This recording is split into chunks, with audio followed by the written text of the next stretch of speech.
see here.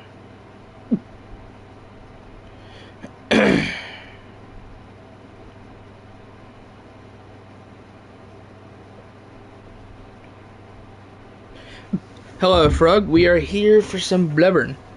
I'm gonna be honest. I ain't played this game in a minute. I am not gonna lie. I have not played Bloodborne in a minute. Like, last time I played Bloodborne was January? It's been a while since I played Bloodborne, I'm not gonna lie. So we'll see how it goes. Oh,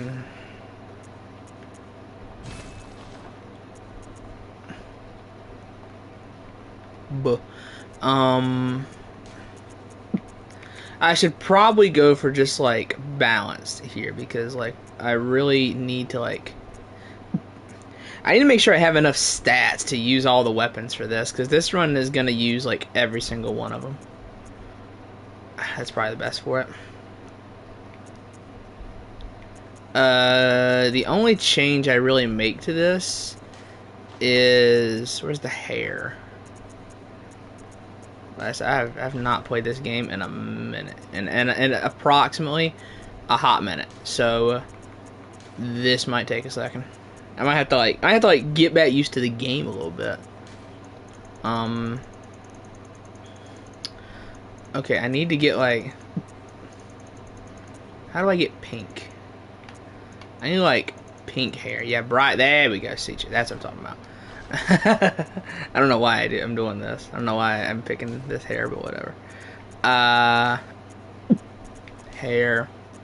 What else is there? What is that? I'll just leave it as default. Oh, no, we'll do this. Where was it at? We'll do that, sure.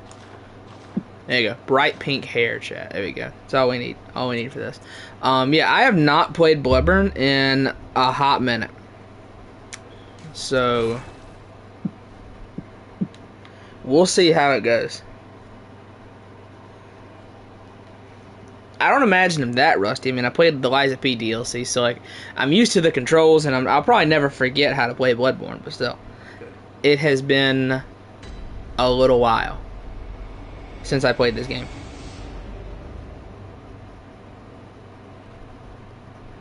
But I should still remember where everything is. It's a little loud. There's background noise. I'm just running my air conditioner because I don't know if people know this, but at least in my area of the U.S., there is an absolutely dreadful heat wave going on. So, like, AC is not going to go off. I'm sorry.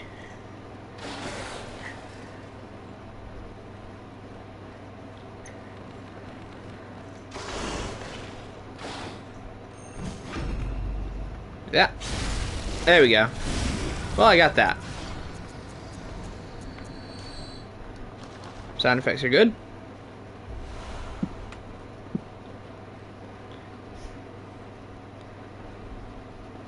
Yeah, on Tuesday, the heat index where I live at was 116. That was the heat index. It was so bad.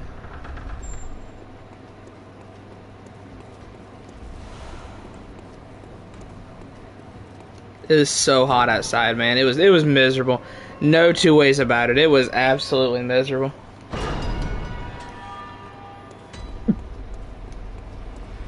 And yoink, you give me that.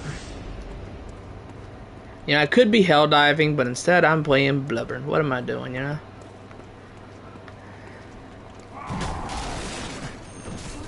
I didn't angle that just right. Do a Blood Level 4 no lantern run already? I don't do Blood Level 4 because I don't think it's fun.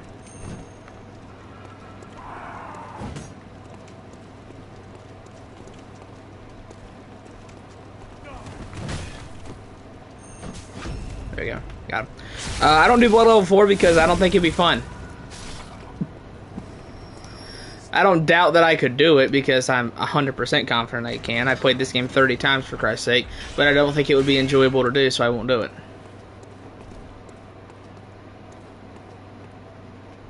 That's the whole point. Why would I not have fun with a game? Like, oh, come on now. Trying to angle it just right. I tried to a second ago, but I didn't need to. The whole point is to not have fun. Listen, I beat Bloodborne deathless. That's like the most I ever care to do. In terms of like, you know, super hard balls to the wall, stuff like that. That's the most I ever care to do. I beat it deathless. I think it was deathless on my stake driver run. Like, I did a deathless run and didn't even mean to do it. I think I finished my stake driver run. I was like, oh, you know what? I didn't die there. I didn't die. Yeah, it's just like, you know, some people feel the need to, you know, do like level 1 runs on everything. I don't have that. I just don't, you know. My challenge runs in Bloodborne have been like, what's the hardest one I've done? Gun only is probably like the most. Oh no, Cost Parasite on New Game Plus was miserable.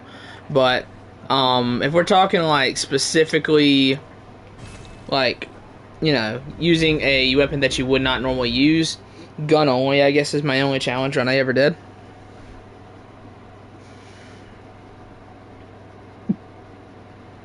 Did you hear that? It's abnormal behavior for a Souls player to have fun in your game. Exactly.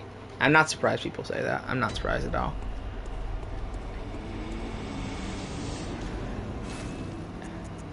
Okay, I'm gonna get all of these at some point. I'm gonna go ahead and get the cane out. I don't know. See, the cane's better in late game, but the cane sucks at the start. It's better in late game. Yeah, but I don't want to be fighting like Ebrietis with the cane or something like that though. I gotta like plan out like which bosses am I gonna like which weapon am I gonna use on which boss. I'll pick up the Saw Spear in Central Yarnum. I want to save the Saw Spear though. I'll pick up the badge to buy the other one of these in Central Yarnum as well. So I'm basically picking which weapon am I using for Cleric Beast here.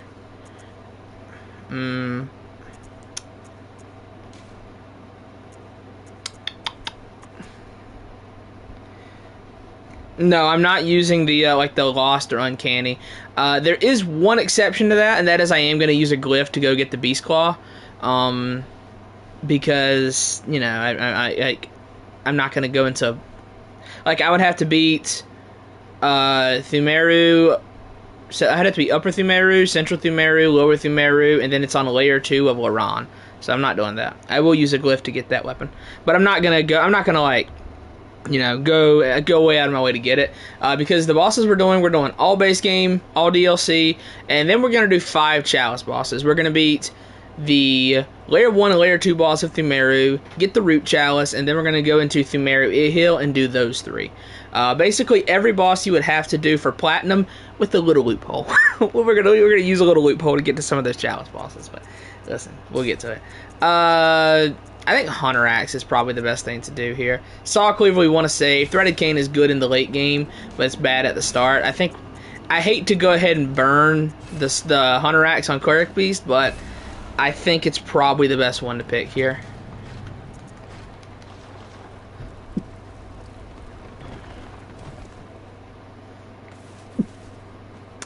Yeah, I think Hunter Axe is probably the best one to go ahead and get.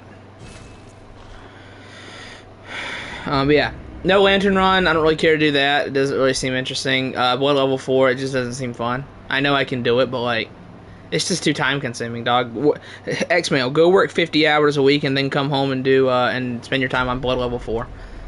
Getting one shot by every Edis's charge attack over and over and over again. Go work 50 hours a week, then come home and do that. Let me know when you get it done.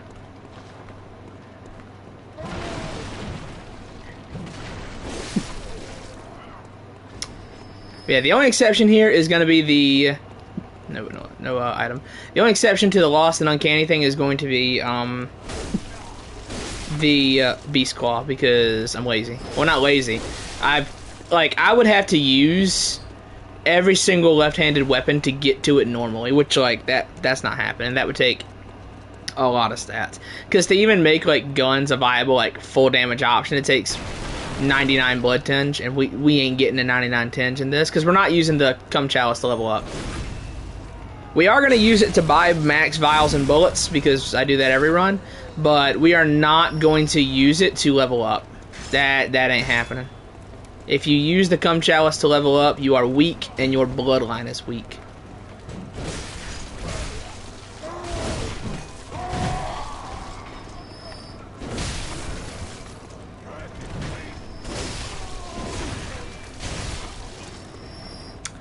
I could be hell diving right now against the new and improved Jet Brigade on the bot front, and here I am streaming Bloodborne. Can I get a $1,000 donation? Twitch streamers be like. But yeah.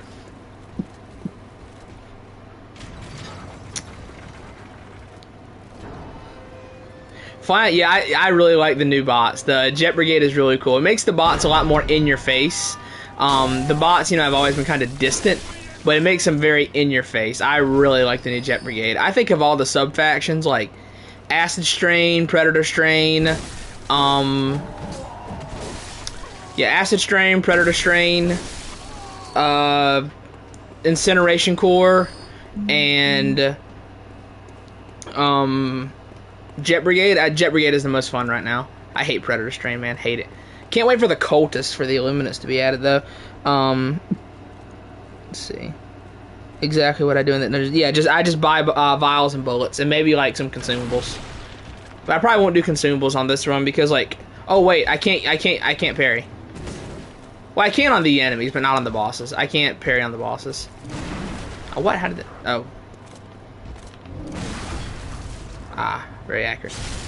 Yeah, I can parry the regular enemies, but not the bosses. That's the thing, like, I'm only using whatever weapon I'm discarding on that boss. So, like, I can't use a gun to parry Lady Maria to death. However... Oh, missed it. Chat, I have not played this game since January. You gotta bear with me here. I've not played this game in a while. Yeah, however, like, even though I'm not gonna use the gun... like a gun to parry Maria to death, I do have something for that. It's a little something called the Rider Palace. I'm gonna save the Rider Palace for Maria. Let's see, 1,000. Yeah, exactly. $1,000 for Managed Democracy. I could not agree more. Incineration Core, fine, except getting one shot by the shotguns. Who has the shotguns? Is it the Shield Devastators? Aren't they the ones that have the incinerator shotguns? I think it's the Shield Devastators. I hate Shield Devastators anyways, dude. Sometimes you could stand in front of them and they would never hit you, and sometimes they'll hit you like a dozen times from a mile away. It doesn't make sense. I don't understand how they're so accurate. Like, or how they're accurate sometimes, and then absolutely awful other times.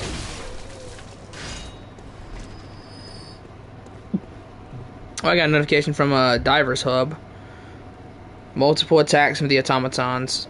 Oslo Station, it wasn't under automaton assault. Okay. I see what I gotta do later. Chat, we gotta go fight the bots. I'm glad they finally did a bot MO. Because I think everyone was kind of fatigued of the squids, and the bugs are like, I don't know, I can only tolerate so many of the bugs. I looked at my phone, damn it. Looked at my phone.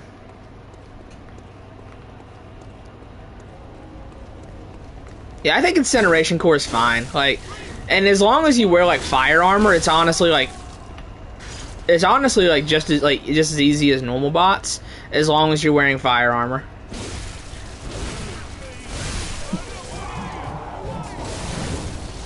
Whew, that would kill me.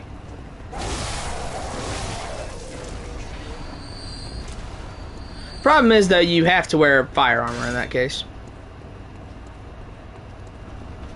Oh, okay, that's right, you can't get it. 30 playthroughs in, and I never remember that you can't just grab that item through the gate. Breaker Incendiary, they have a... Yeah, I know the normal Devastators have the machine gun. I'm trying to, like, max out weapons, but it takes forever, man. I've only maxed out the Scorcher. Oh, hey, buddy. Like, on the bot front, I'm trying to max out the Purifier. On the bug front, I'm trying to get the Dominator done. And on the squid front, I'm trying to max out the Eruptor. But the Eruptor is nuts in Helldivers. The Eruptor is nuts. It's crazy. I like to go with classic with the classic democracy protects. Chat, we love gambling.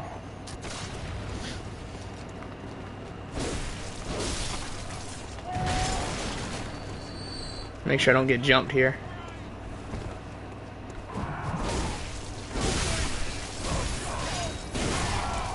Woo! That transforming attack just barely moved me out of range.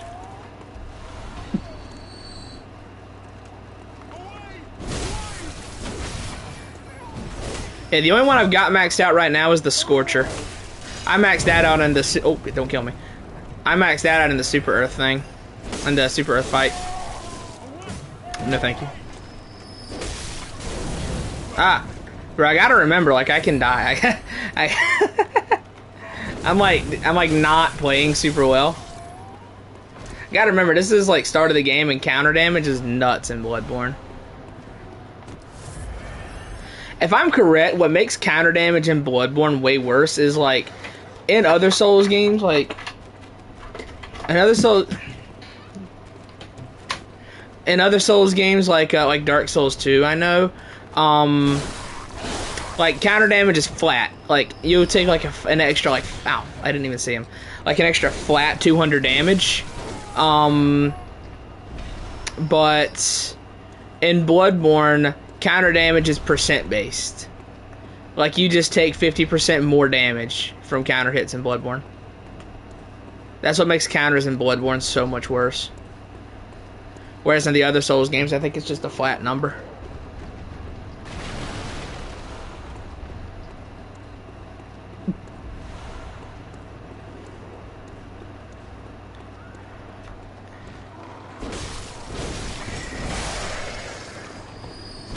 Okay, he's dead.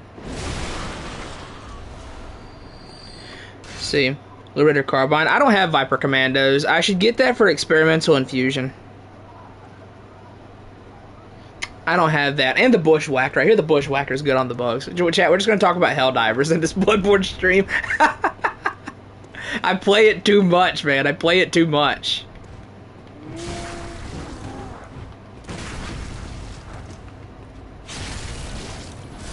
Yeah, I maxed out Helldivers Mobilize before I bought a single other War Bond, which probably isn't a good idea, but I maxed it out. Then I got Steeled Veterans, Freedom's Flame, Polar Patriots, Democratic Detonation, and now I'm doing Truth Enforcers. I'm almost done with Truth Enforcers. Then after that, I need to do Urban Legends. I need to do that, just for the stratagems.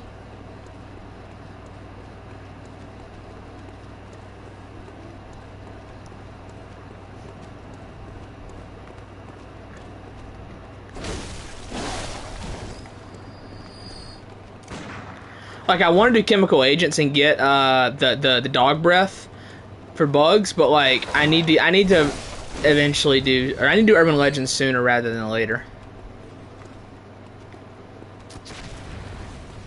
Bro's got the Burial Blade.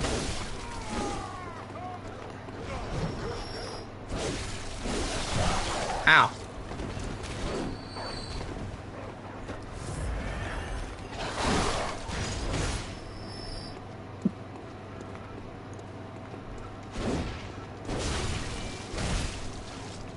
Ah, boom.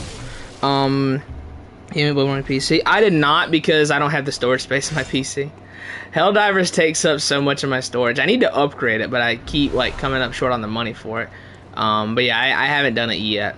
No. Yeah, Eruptor is it's a support weapon in your primary slot. That's how good the Eruptor is in Helldivers. It is literally a support weapon in your primary spot. Next time stream Helldivers, we'll talk about Bloodborne. I don't know if my PC could handle running Helldivers and streaming it. It runs it fine, but I don't know if it can handle doing that and streaming it. What level are you in Helldivers? You know? Hello, Yellow.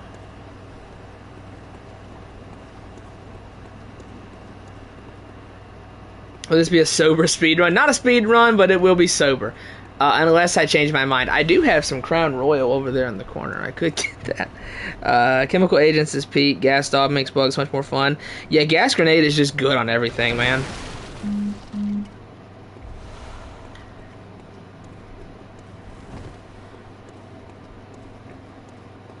Because Gas Grenade can still destroy stuff. Like, it's as good as it is, and it has destruction factor.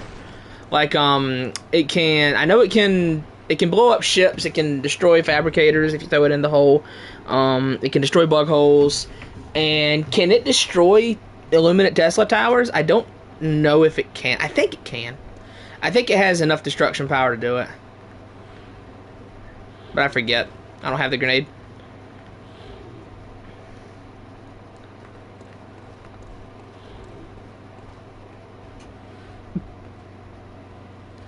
I agree where you put Gamer in the Bloodborne in the Souls of Boss ranking, but I disagree why he's there. Okay, then, well, I'm curious. Oh, come on now. I hate it when Bloodborne does that. Does it all the time. Okay, so like, what's the reason for him to be low if it's not what I said? I'm just curious. Let's see here. Plus, if you get the heavy gas res armor and take that booster, you're immune to gas damage. Yeah, no, that's what makes it so. That's what makes the double-edged sickle so good is the vitality booster. Because if you take the fire armor plus vitality booster, double-edged sickle can't really hurt you until you overheat it to heavy pen mode. And even then, you know, it doesn't damage you that bad because you have all that resistance.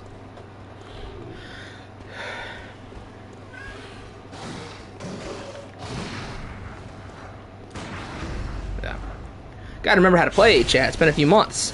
So I'm really good. Guess my favorite dessert. You strike me as a strawberry cheesecake, you are spitting, bruh. You spitting. This must be somebody I know's alt account.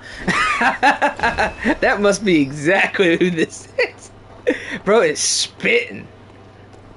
This must actually just be somebody who I know's alt account. Strawberry cheesecake, that's my stuff. I'm not even kidding.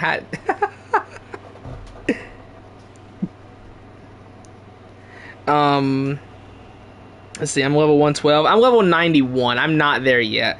Probably my favorite. Yeah, same. Right now, like, what game am I enjoying playing more than anything? It's Helldivers, man. I am loving Helldivers. LS76, is this a PS2 game? Perhaps. Let's see. How dare Bloodborne slander exist? I mean, hey, you know. If someone gives me a good reason to not like something in Bloodborne, that's fair. But yeah, I see what you mean, King Julian. But I specifically think that, like, if you fight Gehrman before doing the DLC, he's the hardest fight in the game, I think.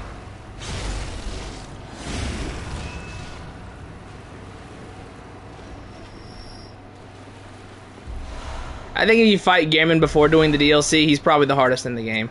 Probably.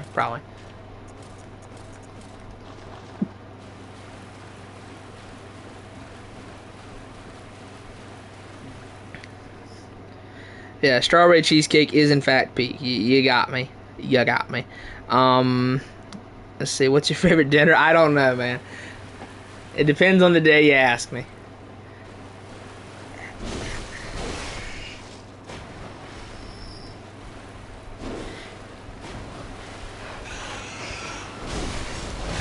Woo!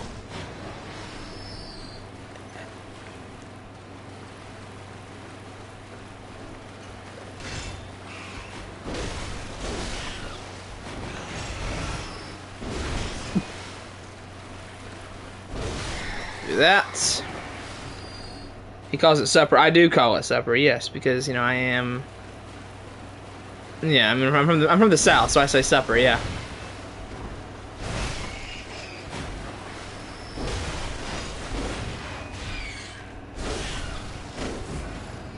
Yes, I'm from the south, so I do call it supper. But yeah, I don't know, man. It depends on the day you ask me. Obviously, chat, I'm a pizza enjoyer, but I mean, you know, I only have tacos, like, I have tacos, like, maybe 5 times a year, but, like, that's probably my favorite. But I mean, you know, love a good burger, love a really good steak. So I don't know. I don't dip Doritos in anything because I don't eat Doritos very often at all. I don't have Doritos very often. In fact, I only have Doritos in my house when I am having tacos. This is gonna be a food discussion. Let's see. You wear the red ribbon, or is that's just the hair? That's just the hair.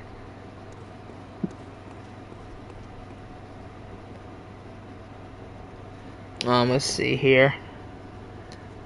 Yeah, he's easy after the DLC. Before the DLC, I think he's the hardest. Let's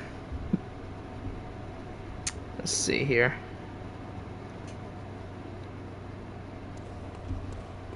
Oh, I'm looking at my phone, not paying attention. But yeah, I'm sorry for the background noise with the air conditioner. I don't know if you can hear it. I'm sure my microphone picks it up. But again, the heat index this week has been insane. On Tuesday, it was 116 degrees outside. Tuesday, 116. So, yeah, we're running the AC.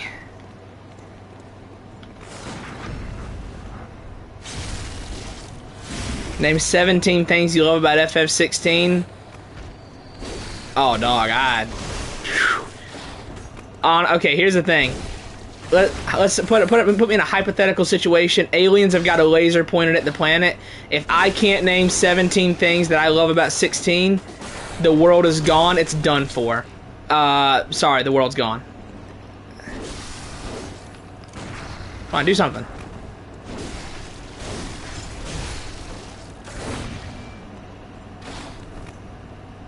Boom, boom.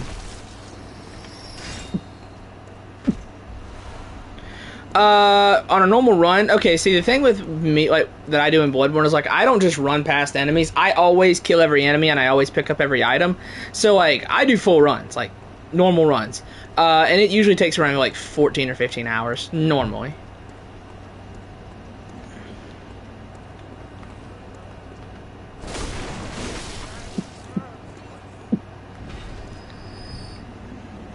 Sonic or probably Goku. I mean, Goku's punches with Beerus were literally like we're ripping the universe apart. Let's see here. I haven't been a while. Swap Rain is taking my soul. I still haven't played it extensively.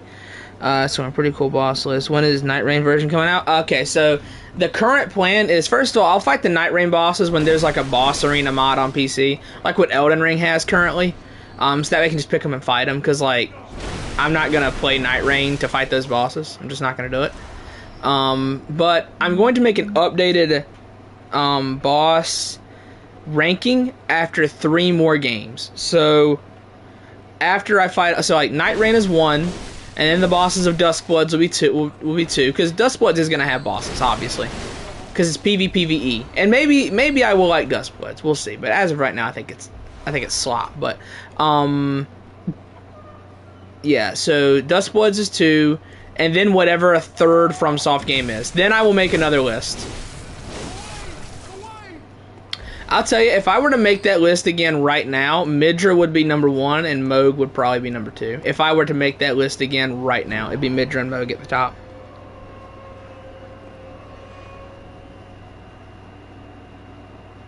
Let's see here.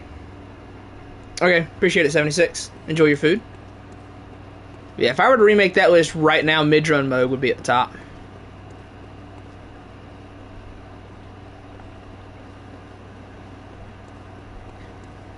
Gale ended up having a bit of a bias, because I did record his footage very recently. In fact, at the time of like actually making the video itself, Gale was my most recent boss I fought.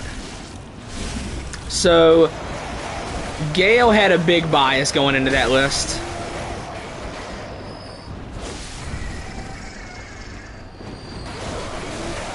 Oh, don't kill me.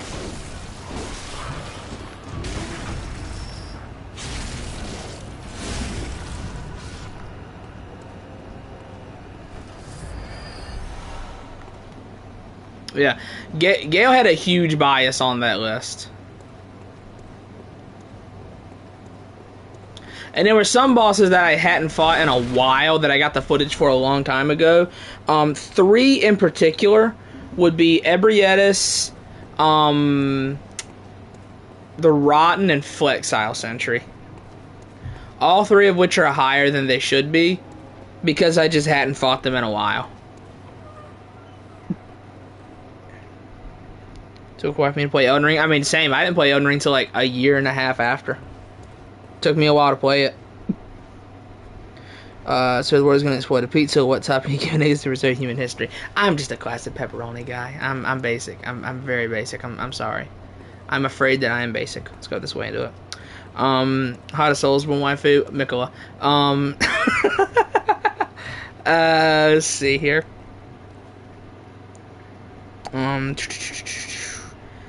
You know, I used to spend all day helping people annihilate Moog to get into the DLC. Double Omen Killer Quaver. Oh, yeah. I mean, I've seen people say, like, dude, Consort Radon's not that bad. Double Rusted Anchor Jump Attack build. Yeah, Fulgor looks dope, and Everdark Sovereign looks good, too. But I still think Libra looks like the best, man. I want to fight Libra really badly.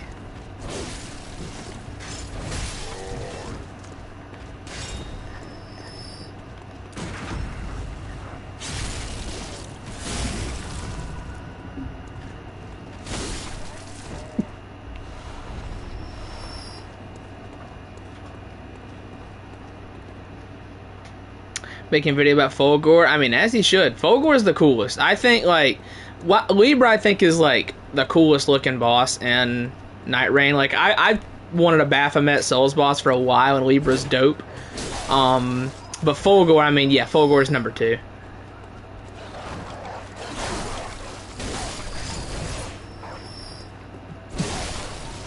Let's see here.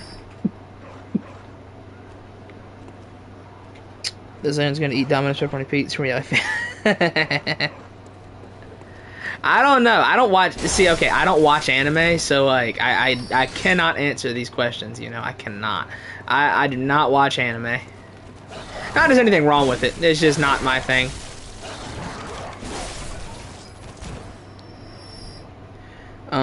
Final boss. What's his name? Hellstore looks cool. I like that he's using, you know, the Moonlight Greatsword. That's dope. Yeah. Hellstore looks dope. I think the only boss that I would say looks like, you know, probably not fun is Maris. Like, Caligo looks decently fun. Gladius looks okay. But, yeah, I would say that Maris is probably the only one that, like, doesn't look good.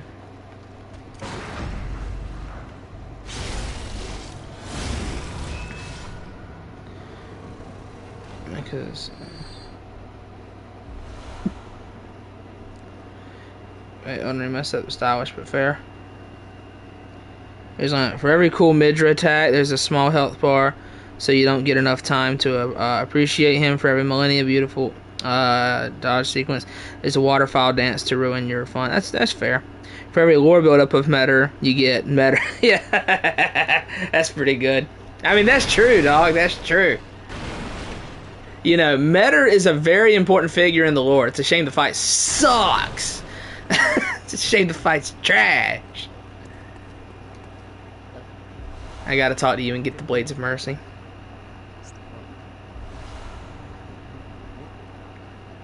You know, I have a PvP build in this game. I should, like, use that more.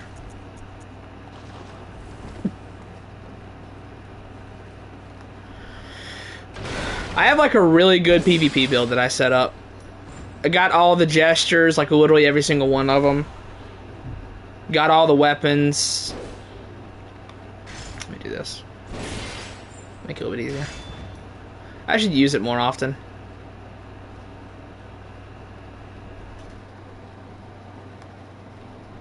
Yeah, I mean, I personally think Midra is number 1 in the series. Like I said, if I were to make that boss ranking again right now, Midra would be number 1. Midra would be 1, Moog would be 2.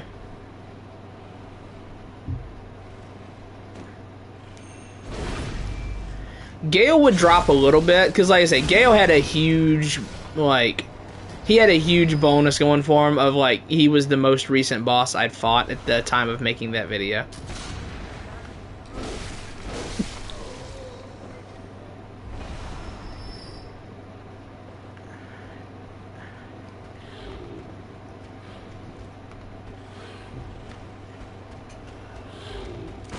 Alright, I'm always too early on that. People really got on me for putting Nameless King as high as I did. People really got on me for it. I don't know why. It's like, I thought we liked this boss. What's the problem?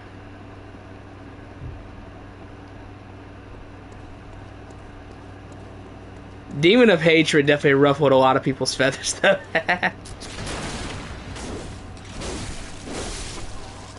Let me get back here so he can't hit me. Stand here so I can't get shot. Oh, I got shot anyway. Chat, I'm a fraud.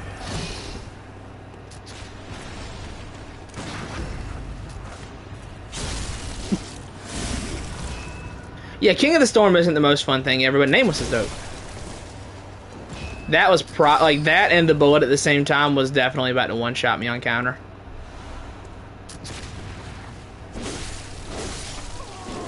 Nameless King. I haven't fought him in Night Rain because I haven't played Night Rain, but yeah. I never found Nameless hard in base DS3. Like, I died to Nameless. The most I've ever died to him on any run was 4 times. And even then, it was usually twice to the dragon, and then once to Nameless because I went into the second phase with no health. With no Estus, and then, one sec. Make sure I don't fall off. And then I beat Nameless pretty easily. On my last fight with Nameless, I got hit once by Nameless King.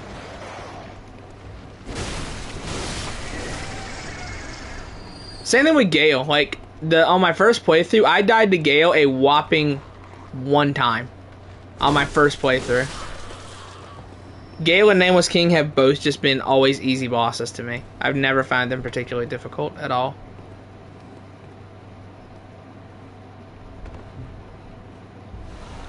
Bro, I'm astonished that Artorias did not make it in Night Rain. Artorias needs it, man. He needs to be in a Souls game without, you know, without DS1 level jank.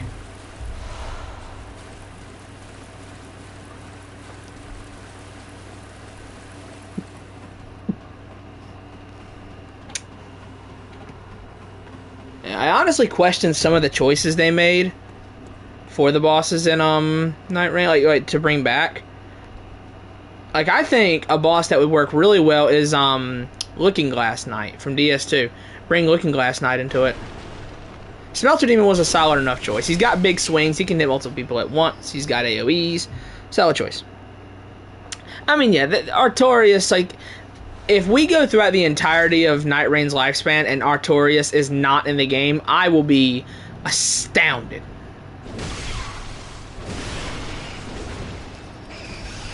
Oh, damn. That hurt. Yeah, I would be astonished at the game of, like, if they went the entire lifespan and never added Artorias. I'd be amazed. 4 Kings could work. Yeah, I think 4 Kings would have been good. I don't understand why Gaping Dragon's there. I don't get it. I see the vision with Centipede Demon because, like, you know, he can break himself off into like, you know, smaller creatures, and then, yeah, there's just more things for people to fight. I get that. I see the vision. Even though in practice it doesn't really work out that way a lot of the time. But I do not see the vision on Gaping Dragon. I just don't, like, out of all the DS1 bosses, I don't think he was the one to add. I just don't. 4 Kings would have made a lot more sense.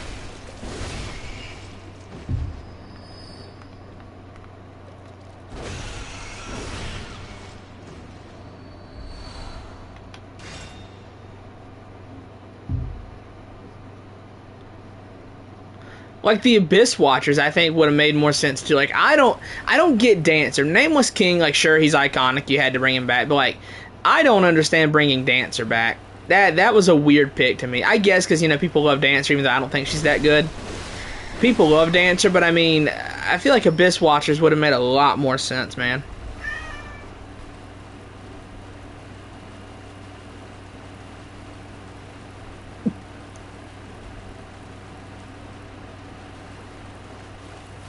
Yeah, just the reskinned bosses that they chose, I found to just be kind of odd. Like, I don't get Gaping Dragon. I don't understand Duke's Dear Freya. Smelter Demon I can get behind, but yeah, Looking Glass Knight probably would have been the better choice.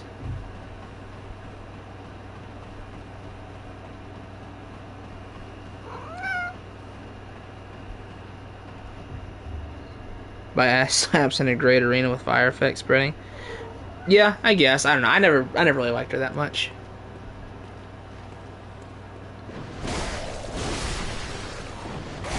Honestly, the thing I'm like most excited about from Night Rain is it's just assets for the Arch Thrones devs to use if Arch Thrones ever comes out.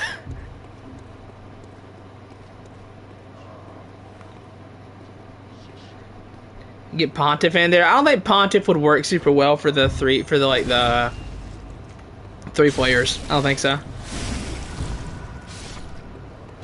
I guess like maybe when he does the shadow clone thing, he makes like 2 clones of himself instead of 1. I think that could work maybe.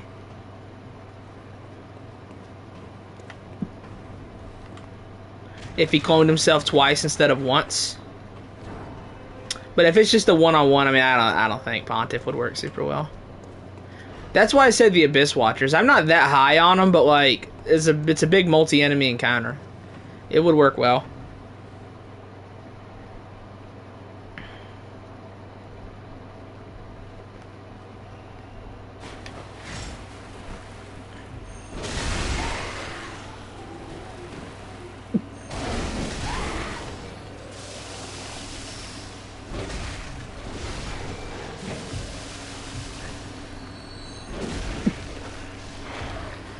So the Saw Spear is the best weapon in the game, so I am going to sit on that for a bit.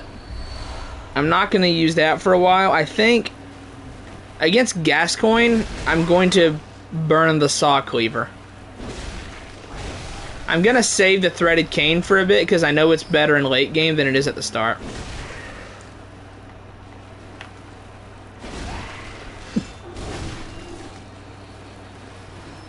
So I'll use the axe on Gascoigne. I use the Saw Cleaver. Now I use the axe on Claret Beast, use the Cleaver on Gascoigne, and then save the Spear and the Threaded Cane. Alright, what can I say? You know, what can I say, dog?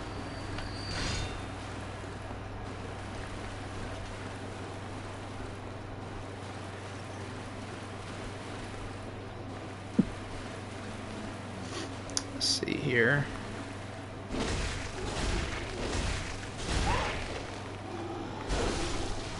Look at that. Yeah, luckily I know where every weapon in the game is just off the top of my head, so like I don't have to worry about you know, digging it up. The only one I like need to go out of my way to find out how to get is I have to look up the glyph for the Beast Claw. But that's not too bad.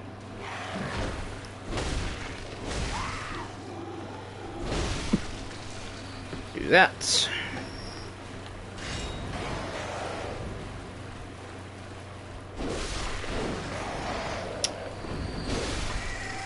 Yeah, I think Freed and Ariandel, or whatever his name, however you say his name, I think that could have worked for Night Rain. Specifically phase 2 of it. That could have worked. Oh. Freed's fast, and Ariandel's got like, you know, really big sweeping attacks. You can parry pigs, right? Oh no. Read it wrong. I think you don't charge me!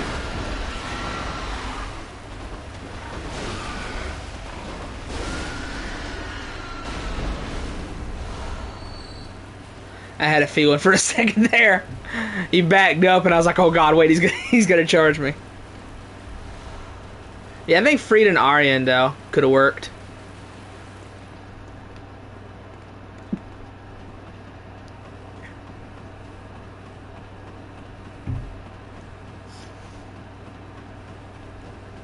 Let's see if I can get the troll to get hit by his own fireball here.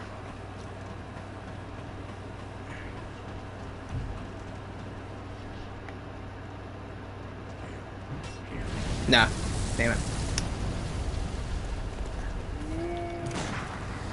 Ah, it's too far.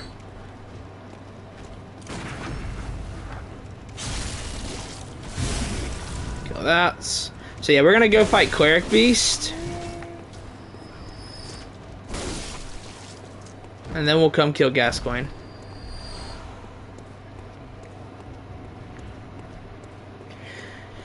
Yeah, a lot of people were disappointed with Night Rain, like, when, like, oh man, this boss from, like, you know, we didn't get a Bloodborne or a Demon Souls boss. I saw some people, like, asking for some bosses from those, but it was like, I don't think FromSoft can use that.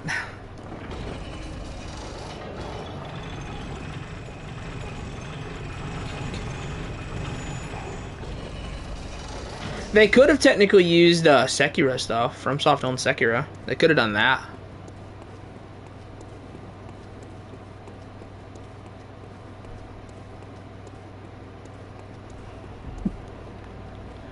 Alright. Time for a Cleric Beast.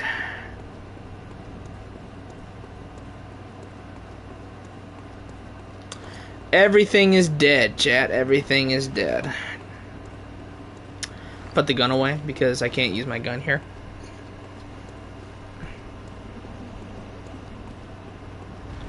Only using the weapon I'm gonna discard.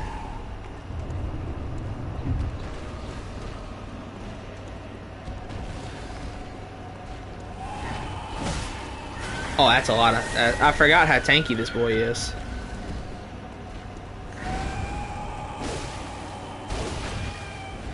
Oh. I didn't realize that was the grab.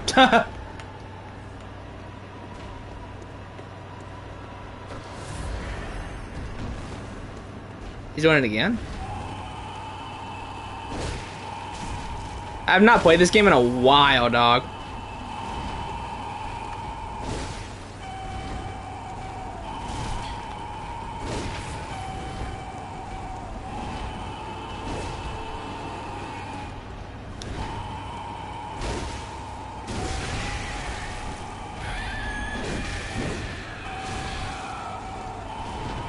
See, this is why, like, I don't like... This is why, like, I say Cleric Beast and Lawrence are, like... They feel like almost completely different fights. Because Cleric Beast has a tendency to use the same, like, 2 attacks.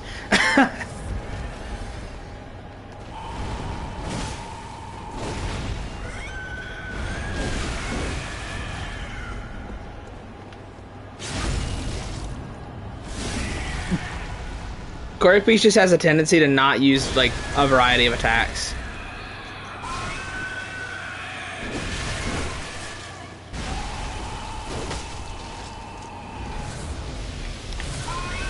Ah, I get that Elden Ring gameplay in there with that jump attack.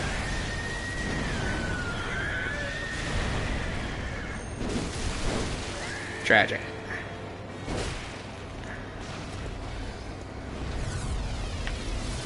Ah!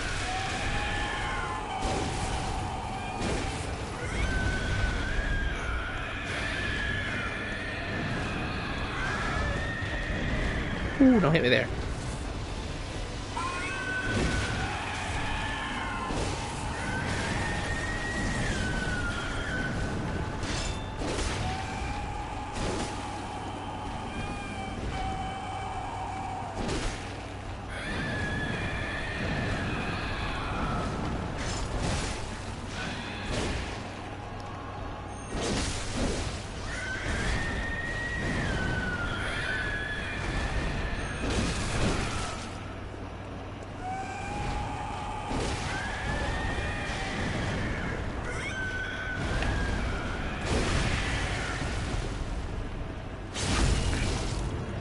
Boom.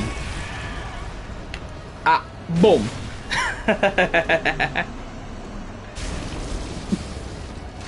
Just gotta remember how to play the game, chat. That's all it really is. I just gotta remember how to play the game. You know what I mean? Alright, Hunter Axe, you have served me well.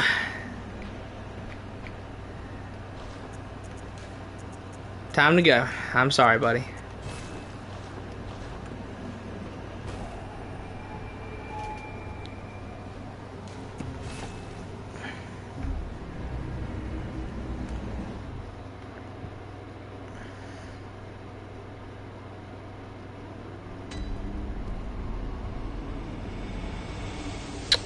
Let's see here. What is this comment I got? But I saw a video that said the Force of Law Warbond in Helldivers 2 was an F tier Warbond. I don't see how that's the case. Like, the de-escalator is like a really strong support weapon. The pacifier isn't a bad primary. And it has like a really good guard dog. Like the arc dog is like really good. Okay, I need this. This. And this.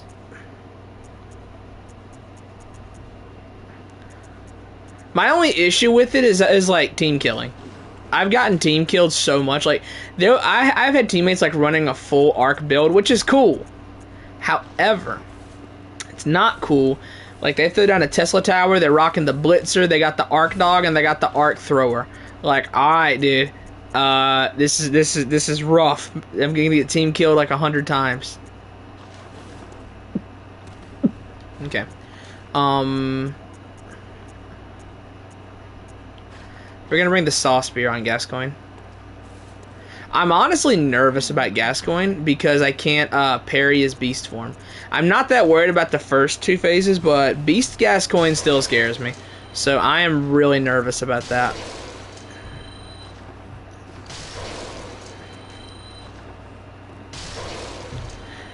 I think what makes the art dog so good is that, like, you know, like, I think a lot of us just expected, oh, they're just going to strap a blitzer to a guard dog. No. They strapped an arc thrower to the guard dog. They didn't strap a blitzer to it. They strapped an arc thrower to it.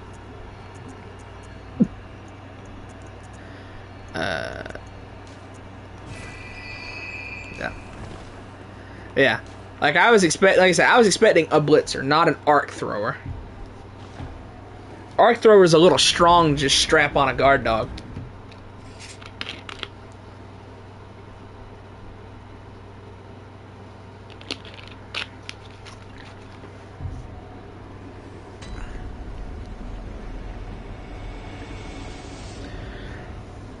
Oh, is it because they're jetpacks? You can hit them in the front with medium pin? That's pretty cool. Purifier is probably good then. I bring a railgun to bots, so I always just go for the head. I bet the Eruptor just melts Jet Brigade Hulks then, because you could just hit the jetpack with the Eruptor.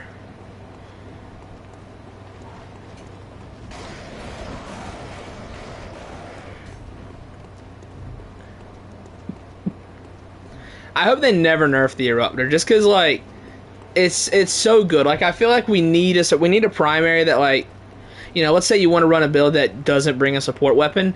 You need to be able to bring a primary that's good enough to be a support weapon. And we only have like 3 of those. We have the Eruptor, the crossbow, and if you're on the bot front, the Purifier. Lib Pen. I've been leveling that up on the bot front as well. I'm trying to finish Purifier. Then I'm probably going to do Lib Pen. And then Adjudicator.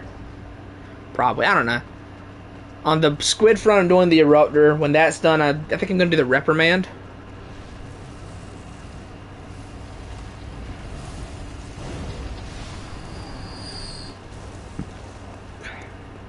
Yeah, like, it's good for the game to have primaries that are strong enough to double as support weapons, so that way you don't need to worry about not having a support weapon for certain builds. Because, like, for defense against the squids, I bring all mines. I don't bring a support weapon. And I just bring the Eruptor. And the Eruptor is just good enough to work with it. Alright, Gascoigne. I can't parry you. This is going to be tough.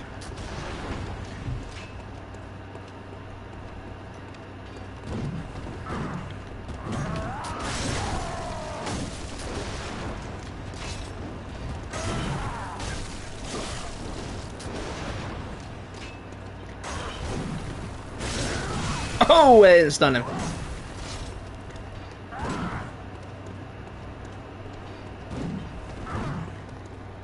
Oh, I didn't go for the third.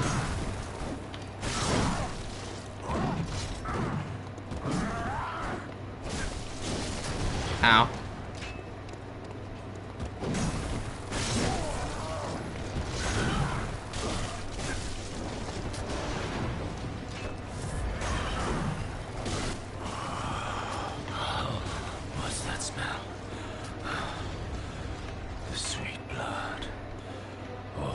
things to me.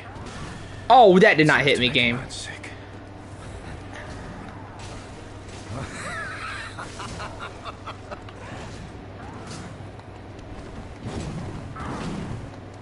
Oh, you didn't go for the third? Ow.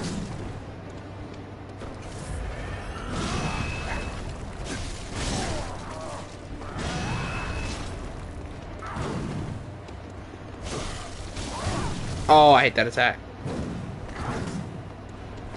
No third hit, huh?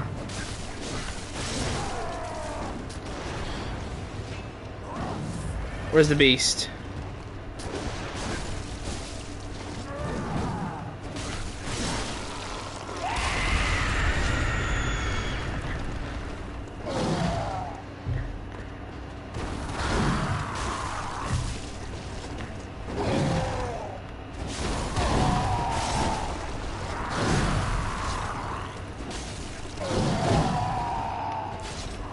Oh, I didn't get the transforming attack.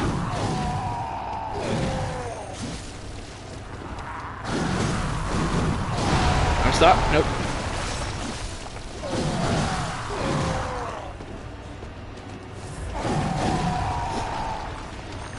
Oh, I was trying to get the sneaky back hit on him.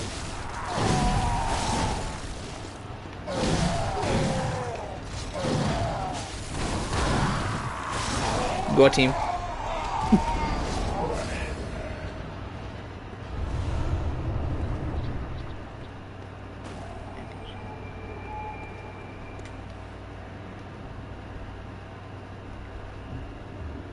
Any chalice bosses to get weapon access? Okay, so the way we're doing this, Jake, is I'm going to do all the main game bosses, all the DLC bosses, and then we're doing 5 chalice bosses in total, because we're doing all the bosses you would have to do to get the platinum with a loophole. The loophole being that I am going to use the root a root chalice glyph. What I'm going to do is I'm going to do the Layer 1 and Layer 2 Thumeru Chalice bosses, and then I'm going to do the 3 Thumeru Hills. However, I'm not repeating weapons, which means I'm going to have to use, if I'm correct, 2 left-handed weapons in this run. And the way I'm doing it for a boss, like with Gascoigne, I didn't use a gun, because that wasn't the weapon I was going to discard. So, like, I've already used the Hunter Axe on Cleric Beast. I used the Saw Cleaver on Gascoigne, so I'm going to discard that. Can't use them again. Against the bosses, I'm not using left-handed weapons because that's not the weapon I'm discarding. So I'm going to have to pick what boss I use left-handed weapons on, and I don't know which ones I'm going to use. I can use a gun, I can use the Fist of Gracia, I can use the Torch, so I'm not entirely sure. What's the glyph for Beast Claws? I don't know. It's on YouTube. I'll look it up. I'll look it up at some point during the run. I can't do it until after I kill the Layer 2 boss of Thumeru, though.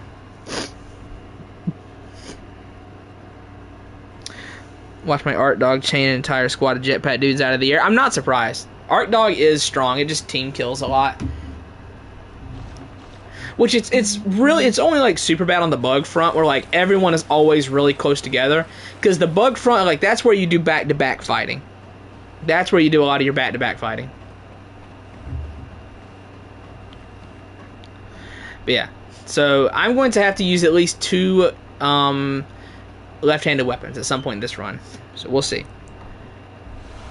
I'm going to go a little out of order for bosses. Like, I am going to do Logarius kind of early because you get 3 weapons. Well, if we can't, no, we can't the Evelyn. I mean, I get the Rider Palish, the Chikage, Evelyn, and I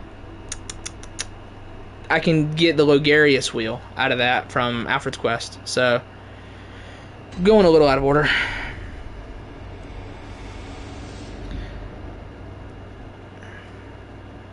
I don't know. We'll see, Jake. We'll see. I'm not entirely sure what I'm doing yet. Oh, no. Take out the Cos Parasite, because I'm not getting 40 Arcane to use that thing. So, take the Cos Parasite out of that. I'm not getting enough Arcane to use the Cos Parasite. That's not happening. Okay, against Susie, I think... What do I want to use against Susie? Skin Flaps. Can the rifle spear parry? If it can, I'll use the rifle spear on Susie. I'll use this for right now. But can the rifle spear parry?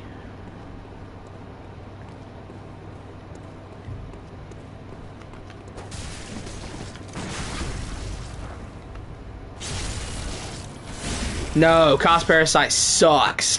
It's terrible. I did a full run with it on New Game Plus. It was miserable. I had 99 Arcane. It still did no damage. I had 99 Arcane with top tier gems. The thing sucks. It's just terrible. Awful weapon. The fact that we did not get the placenta with the fish hook on it, and instead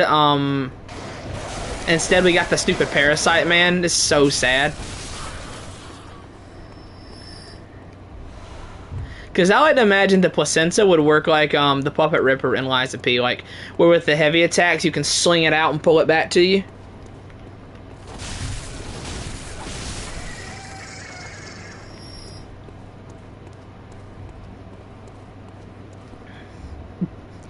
Tonitrus does everything better. Everything does everything better than the Cost Parasite. The Cost Parasite is like the worst in the game at everything. It has one good attack. It's the dodging R1 when it's two-handed. That's okay. But like, other than that, it all kind of sucks. Do something. Thank you. Don't just stand there and look at me. Yeah, I do not like the Cost Parasite. So yeah, we're not getting 40 Arcane to use that. At least I don't think we will. But yeah, does anyone know off the top of their head if the rifle spear can parry? Because if so, I'll use that on Susie. Because I can parry Susie without ever getting hit. I'll be fine. Susie being Bloodstar Beast. I should probably say that.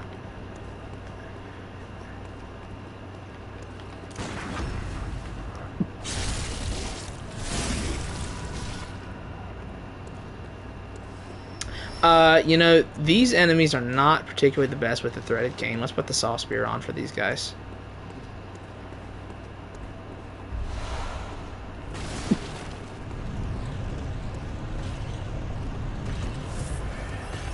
I gotta try and hit this guy's boner for an insta-kill.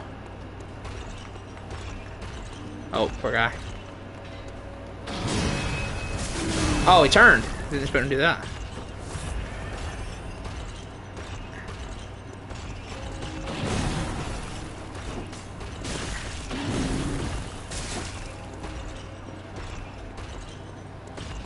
Do your stupid... that. Thank you. I'm not gonna hit it. Bad angle. Yeah. Bad angle again. Thank you, guy. I need to transform it so I can poke it. Does that do it? Yes, it does.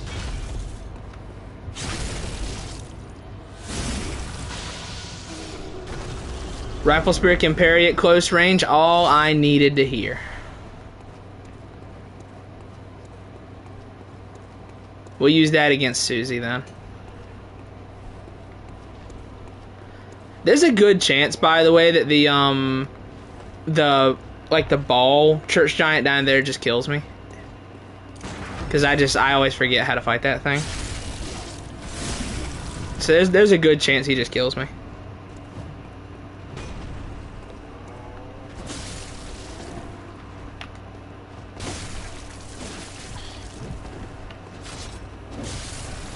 No, thank you. Don't kill me.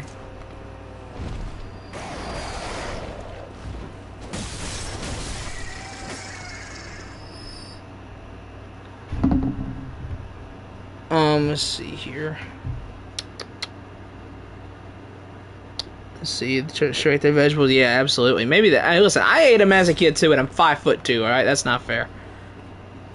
5'2" as a grown man is not fun. We'll talk about this.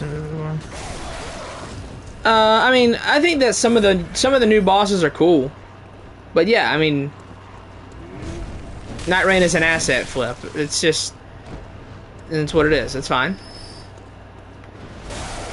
I'd rather their multiplayer game be an asset flip like Night Rain than be a waste of a good concept like Duskbloods. That's why I hate Duskbloods, man. Like, my issue isn't, like, the genre that it is. It's that Duskbloods looks so cool. And it's wasted on a PvPvE game. Like, if you're gonna do something like that, if you're gonna experiment, do it with something that you've done before. Don't waste a genuinely good concept on Duskbloods, for Christ's sake.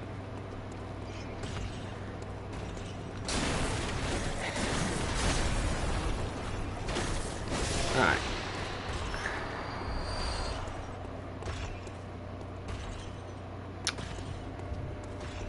Deep rocket light, not hell divers. Yeah, I believe aren't all the hell divers like 7 feet tall or something? I get to live my dream, okay?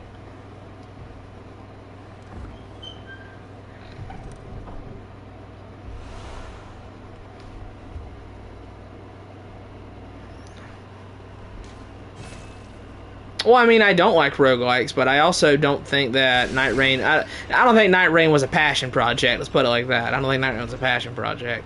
But yeah, I don't like roguelikes, so that's why Night Rain's gameplay loop just doesn't appeal to me. I just don't like the genre. I just don't like the repetition of it.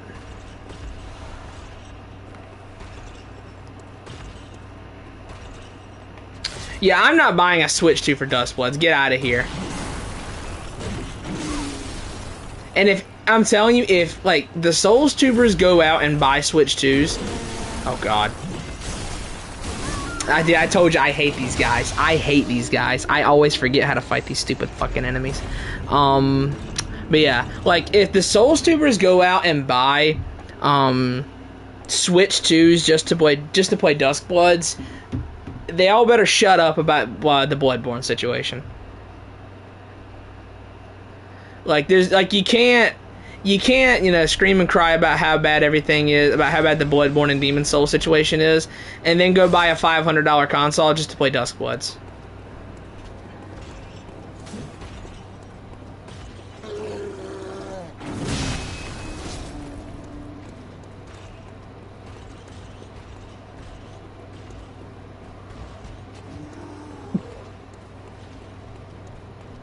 Oh, he's got my echoes, this guy. Yeah, I never remember how to fight this dude. Never. He always kicks my ass.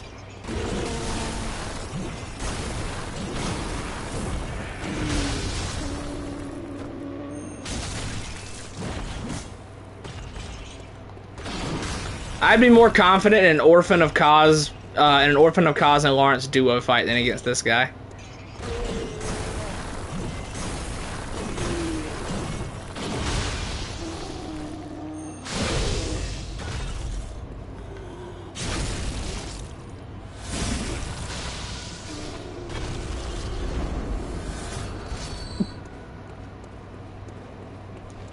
Like, I know a lot of people hate the shark giants in Bloodborne, but for me, that guy is my shark giant. That's the guy that gives me trouble all the time. That's the equivalent of those Sekiro Straw Hat guys. You know the ones, the guys in Senpu Temple? The Straw Hats there?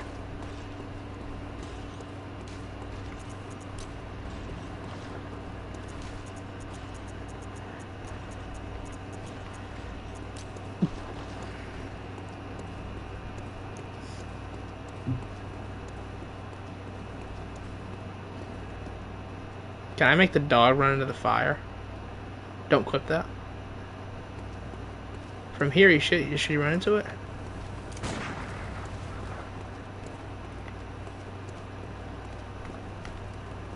He's just chilling, I guess. Oh. Where did he go? Must have been the wind. Alright, you fellas, like, just have fun over there, fellas.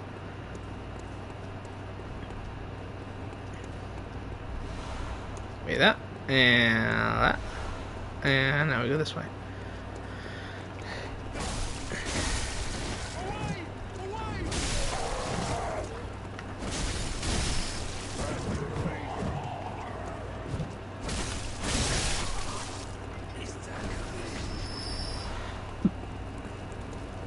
Yeah, I don't know if I have enough tinge or skill to use the rifle spear, which means I'll have to level that before fighting Susie.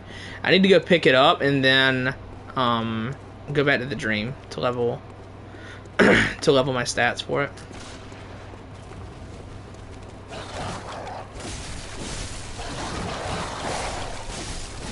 I don't know if I have the stats for rifle spear right now.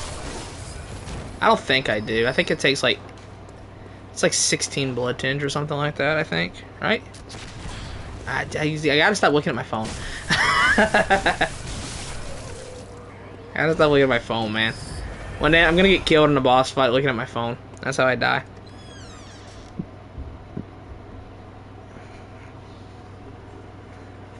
Yeah, stat spread's gonna look really bad.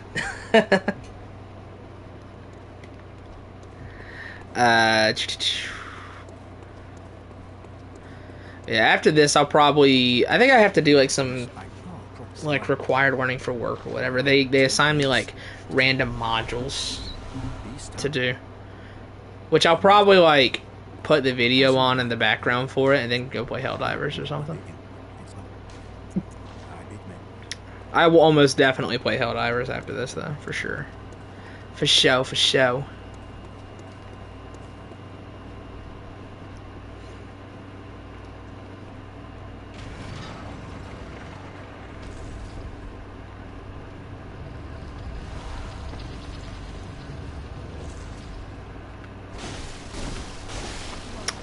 Do that. And those are still out. Yeah. I'm not going to use any offensive consumables. Well, do we count pebbles? I might throw a pebble. But, like, I'm not going to use any offensive consumables. Probably not even paper. Make it interesting. Let's not use paper.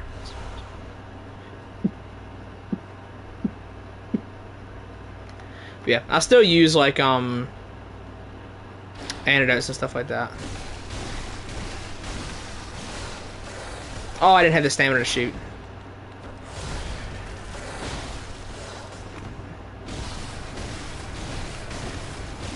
Thought I had the stamina to shoot him. I did not. And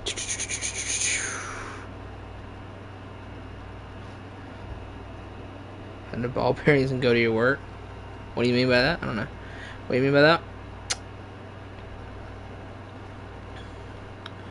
Let's go this way. Drop here, then drop here.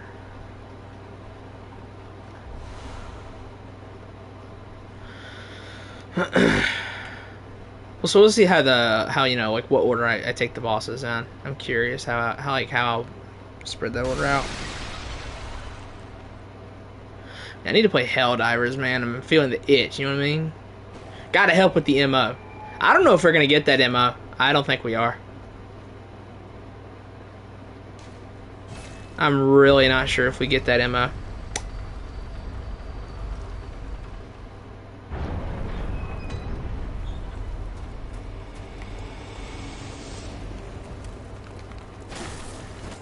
Oh, you mean like you're gonna swallow stuff because of the MRI? Ah, I see. No, don't disappear.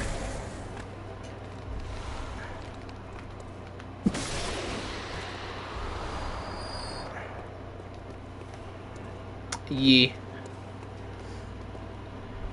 Which, I mean, hey, listen, if I ask you if there's anything metal in your body from surgery or anything in or on your body that you weren't born with, and you don't tell me, and something bad happens, I mean, hey, listen, I make all the patients sign a waiver, or rather, all the patients have to sign a waiver before they're scanned that says, you know, like, if something bad happens, I consented to it.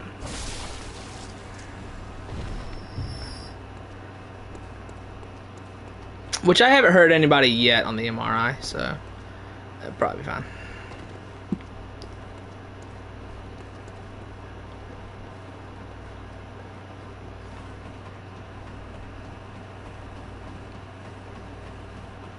I've yet to injure anybody with the MRI.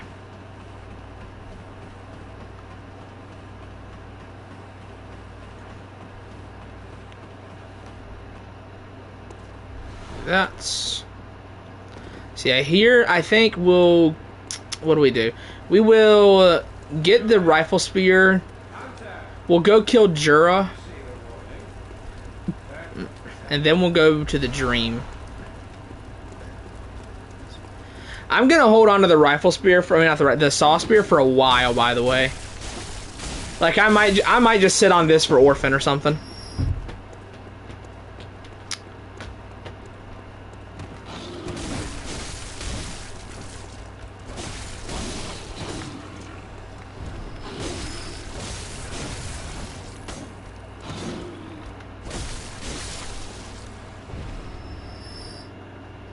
I know what happened to this hunters you ambushed. Yeah, I didn't hurt anybody with the MRI at work, but, like, you know, what I do outside of that's a different story, chat, you know? I think Saw Spear is best weapon. Like, you get it right at the start of the game. It's got serrated, you know, serrated on its transformed attacks. It's got a strong poke. It's got a double heavy. It's fast, hits hard. It's got good range when it's transformed. It's one-handed, so you can still use a gun to parry. It's got great scalings across the board. Overall, I give it to Saw Spear as best weapon. Saw Spear 1, Saw Cleaver 2, probably. There are other weapons that do, like, just do straight up more damage, but, like, I don't think that any weapon handles things as well as, like, just the Saw Spear and Saw Cleaver. Threaded Cane is good at the end of the game. Threaded Cane, I would say, like, at the start of the game, I think it's pretty bad. But in late game, Threaded Cane's pretty good.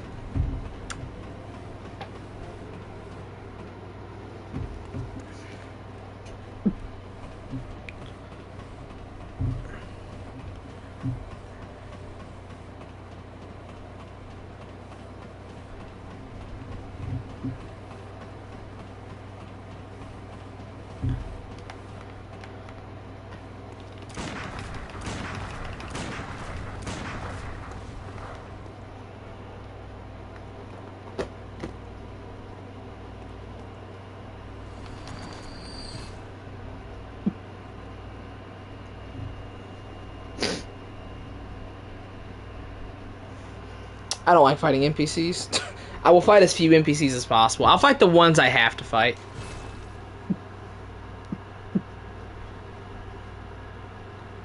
Which in Bloodborne, I'm so used to NPCs that it's not as big of a deal. But man, I hate NPCs. I think they are the worst enemies in the series. So what's the reason why that statue just floats up there? What's the significance behind that? What lore revelations can we get from that?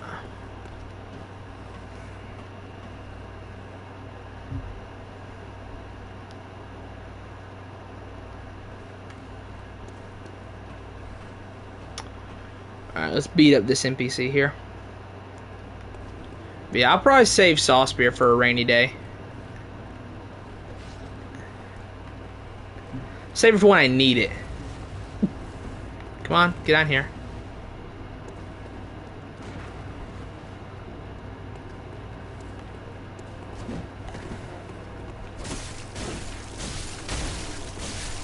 And now we abuse stupid AI. Stand right here.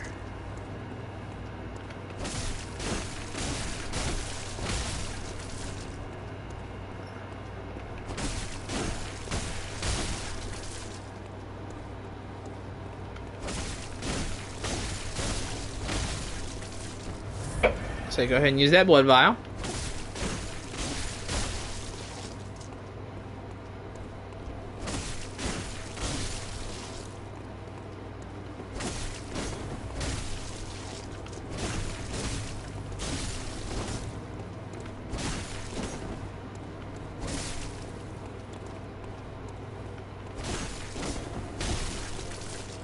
Stop trying to break out of the loop. Come here. I broke out. You broke out. That's no fun. Yeah, it's because he's scripted to only fight you up there. So when he tries to, like, when he gets down here, he's scripted to try and run back always, but he can just get stuck on you, so he can just do this.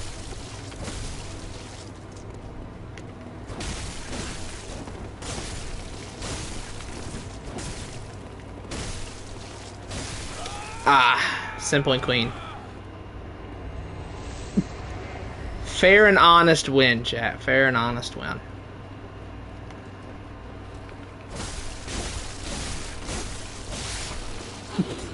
Should probably start upgrading weapons, huh? I'm starting to really take a lot of kill stuff. Ow. Which NPCs have, you know, infinite health anyway.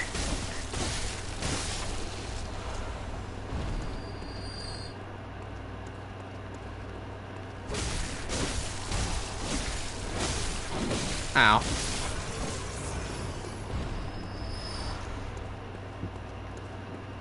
Yeah, 30-something playthroughs of this game will teach you weird quirks to use to exploit things.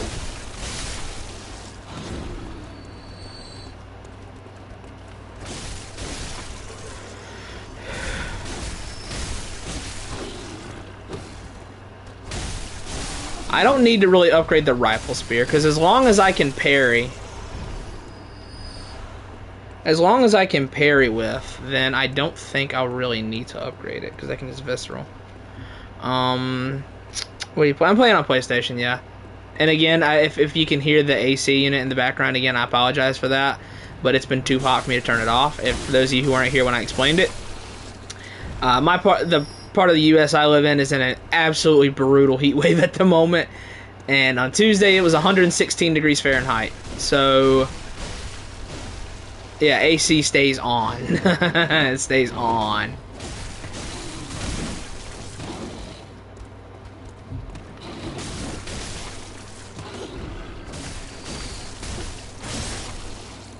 No, Bloodborne will never have. You'll never see Bloodborne again. Never, never, never, never, never. Nope. Oh, you stuck. No, I don't think you'll ever see Bloodborne again.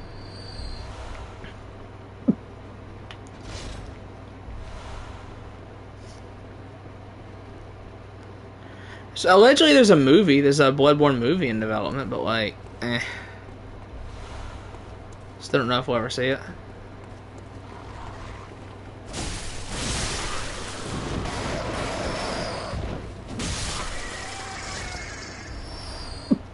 Do that. Okay.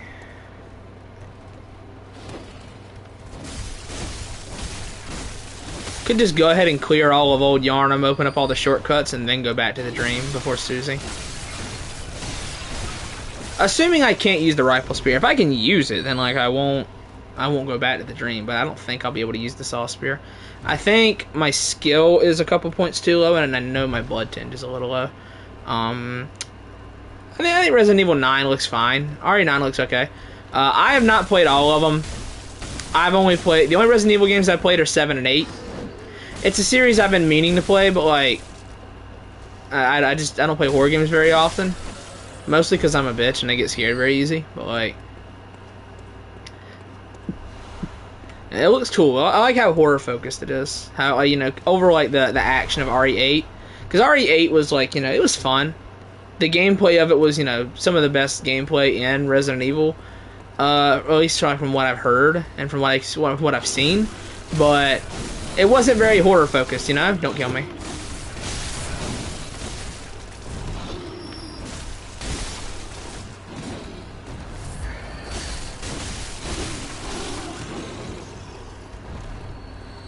My partner loves Resident Evil, though. He does. He's played all of them. He shames me for only playing 7 and 8, but still.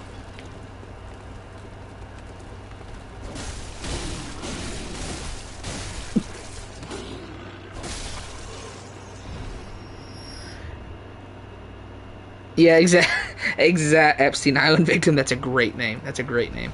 Yeah, especially. Yeah, I agree with that. I agree with that. Especially, like, when it happens. Because, like, it's inevitably gonna happen.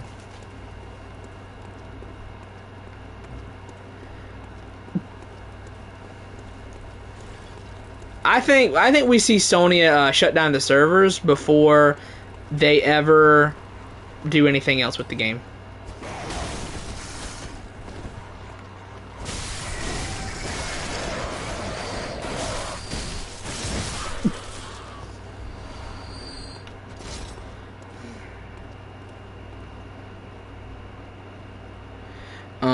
See what went to tomorrow.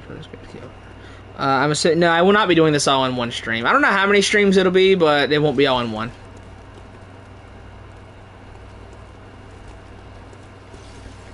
I say, come on, let me kill you. Obviously not, because like I don't rush through Bloodborne. I don't rush through any of the Souls games. Like whenever I decide to sit down and replay a Souls game, I always do it normally. Like I never rush through any of them.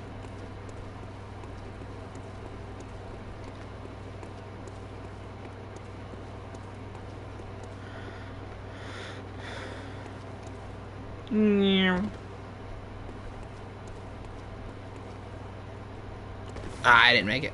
If you land there and then jump down there, you can you can get down to the lower levels of Old Yarnum.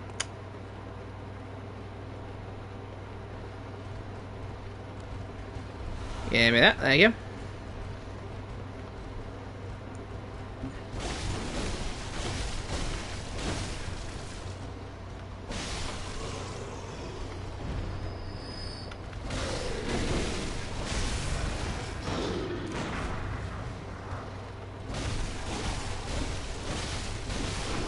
Oh god. No, thank you. Oh, I got poisoned anyway. Damn it. I didn't think to do it in time. Yes, competitively casual, I do. I love horror games, my favorite genre. That's why I love Bloodborne so much. Yeah, I mean, like I don't have anything against the horror genre. You know, one of my favorite games ever is Outlast. It's one of my top 25 games. I used to speedrun Outlast. Glitchless speedruns. They were fun.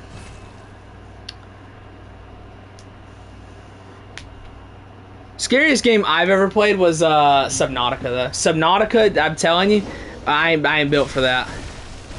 That being said, it's another one of my favorite games ever. I love that game to death. Did another playthrough of it this year.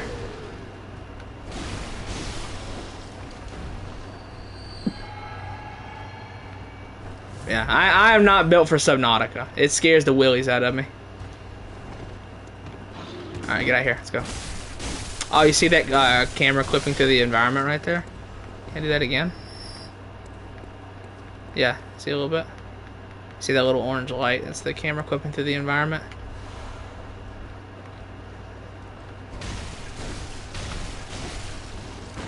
Oh, it's happening attack. A good rule of thumb in Bloodborne, just to make enemy encounters a lot simpler, is if you just spam R1 and then hit L2 before you run out of stamina to do a gunshot, a lot of enemies tend to like retaliate right away and you just parry them.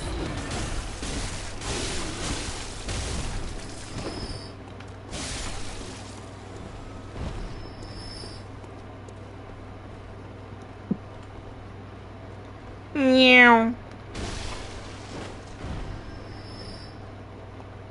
Let's see here. His name is Gateporn apparently, huh? That's awesome. Hey, if you say so. Amnesia scared the fuck out of me when it first came out. Water level. I have not seen that. I saw like some people play it, but I didn't play it. I haven't played Amnesia. Subnautica. Let's see here. Right, same. I can't play Subnautica either, bro. It scares me so much. Plus FOE. Yeah, I mean, I can get behind that. Like, bro, I don't think I have ever like been like as close to just shit. Oh, I can use it. Nice. As close to like just shitting myself as I was just like pitch black in the dunes, my little Seema trucking along, and I can't see anything. Can't see anything, but I can just hear Reapers everywhere. It's so horrifying.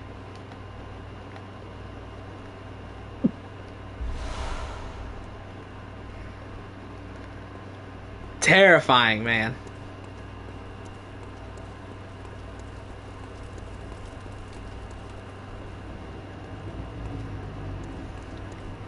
Like that is the most scared I've ever been playing anything. The next like scariest thing ever to me is the bug house in RE7, because I hate bugs. Hate them. Like when those the big bugs fly up in front of my camera, bro. Like actually, I like that is probably like the most genuine terror I've ever felt was when the big bugs just fly up into my face. Let's make sure I don't fall off the edge when I throw this.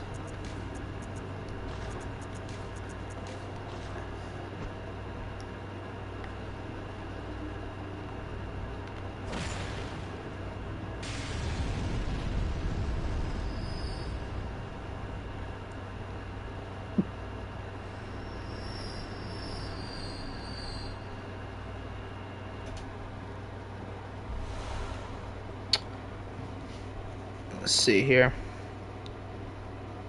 There's a torch in Central Yarnum. Yeah, this one. I got it already. Did I not get the Hunter's Torch?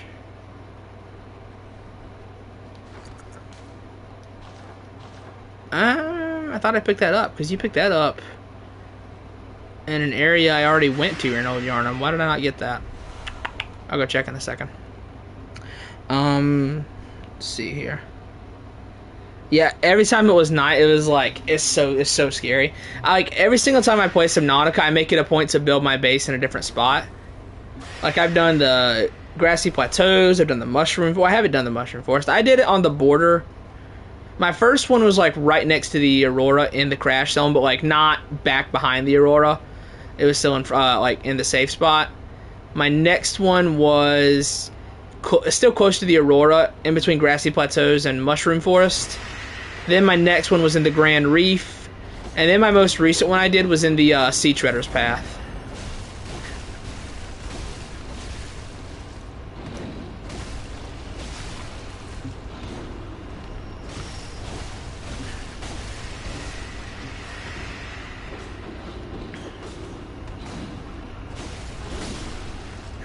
I thought about doing the bulb zone, but, like, I was too, like, first of all, there's auroras that swim, like, right above you. And, like, there's reapers, I say auroras, there's reapers that swim, like, right above you. And also the amp eels. Amp eels do damage just by touching you, and there's a bunch of them in the bulb zone. So, like, I'm really not sure about that.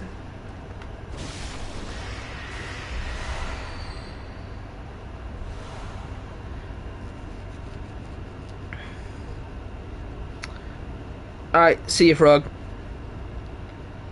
Yeah, hearing the Reapers, you can't see them. I was like, ah, yeah, in the dunes. Like, I can stomach the mountains because, like, visibility is clear in the mountains. Usually, per playthrough, I'll upgrade the storage on my prawn, and I'll make one run to the mountains just to grab a lot of uraninite and stuff like that. Just one run, one round trip to the mountains, all I need. And I get everything I need, and I'm out. Get the nuclear reactor fragments, and I'm out. But yeah, like for the crash zone and the dunes, hell no, I hate going there. Yeah, yes, and the big the flies and the spiders and like the bug space is terrible, yeah, but like the spiders are bad, but like you can just torch them and you don't have to deal with them. But the big flies, when they get right in your face, no thank you. No thank you. Can't do it. Cannot do it. I might be bitch made because I cannot do it. First playthrough? No. This is my 34th playthrough.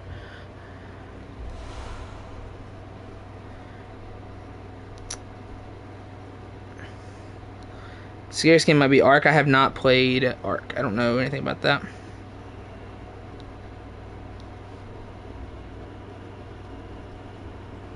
Yeah, like, some of the Leviathans don't bother me. Like, Ghost Leviathans never really bothered me. I guess it's because you can always ignore them. Like, there's, where are they? There's one adult in the Blood Kelp Zone. That's another place I should do a base. I don't know, that the crab squids might make things tough. There's one in the Deep Grand Reef, but, like, he can just be kind of ignored. I did see him a couple of times, though, because like I said, on my most recent one, I was right next to the Sea Treader's Path. So, like, whenever I would wander out to, like, break shale outcroppings from the treaders, I would just see him just swimming in the distance. So I have bumped into that Leviathan a couple of times. And then the sea dragons. The sea dragons you can mostly just leave alone. They usually don't they just don't bother you.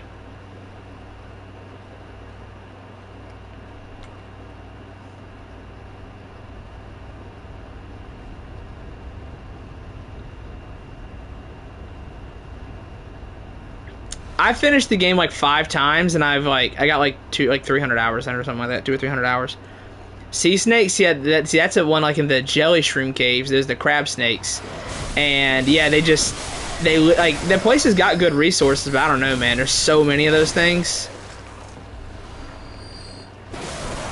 and they hide in those little mushrooms.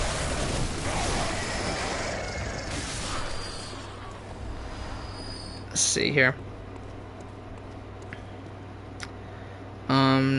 Put on permadeath, made it to the end, and made my Cyclops. It didn't drop in the water. Oh no, that's so sad.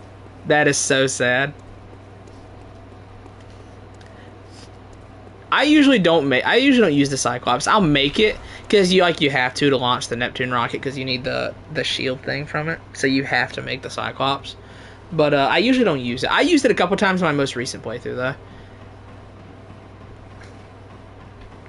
Like, I used it because out there in the Seed Shredder's path, like, there's not a lot of titanium to work with. So I loaded up my prawn suit, and I built a bunch of lockers in my Cyclops. And I went to the other end of the bulb zone, where like between the bulb zone and the mountains, and packed that thing up to the rectum with as much titanium as it could carry. And I ended up getting way too much. I didn't need all of it. But I got it, though. I'm dead. Ah, damn it. I tried to quit out.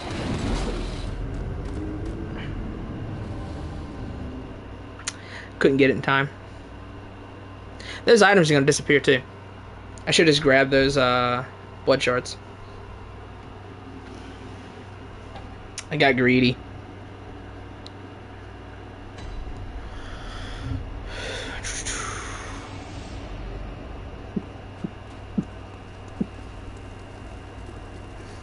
I would shit myself not knowing what it was.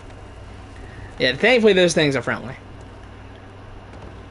As much as I like Subnautica, Below Zero really did not do it for me, though. Like, I played it, platinumed it, of course I did. I did not grab the Hunter Torch, that's so sad. But yeah, like, Below Zero didn't really do it for me. I'm excited for Subnautica 2, but Below Zero just wasn't it. Wasn't something I like. What's GW6?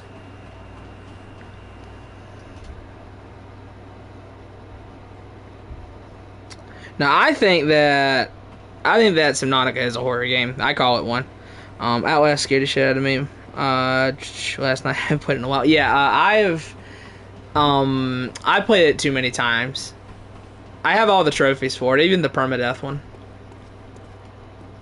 I have all the trophies for Outlast and the DLC. I tried Outlast 2, and Outlast 2 didn't do it for me.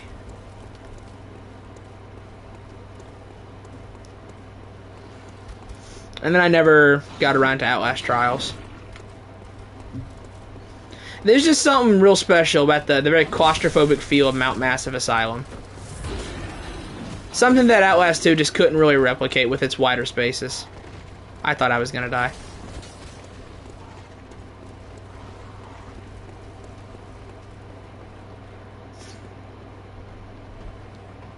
Subnautica even in real world? I don't think so. Subnautica has been Below Zero, not as good as first. I don't think you can ever replicate that first one, man. Subnautica 1 was magical. Like, everything is just right in Subnautica 1. It's all just right.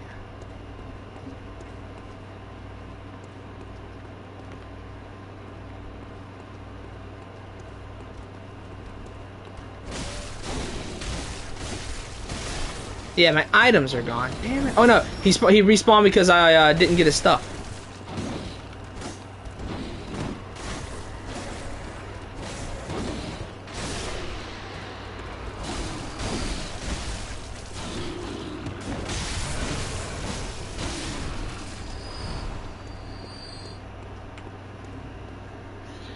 Yeah, Subnautica is dope. Again, it's one of my favorite games ever.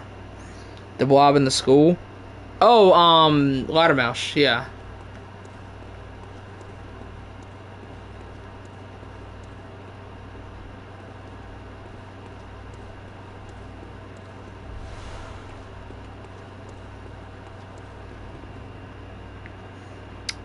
Yeah, Outlast 1 has the better setting, for sure. For show. Mount Massive Asylum is just something special about it. Let's see here. I hope there's better land exploration. I don't know. Below Zero really tried to do more with it, and while I would say like the ice worms definitely helped with it, but land exploration in Below Zero I don't think was very good. Like, which I don't know. Below Zero as a whole, like there's just issues with it. I think one of my biggest problems is like the map is a lot smaller than Base Subnautica, but the movement is a lot slower. So like it just takes forever to get anywhere.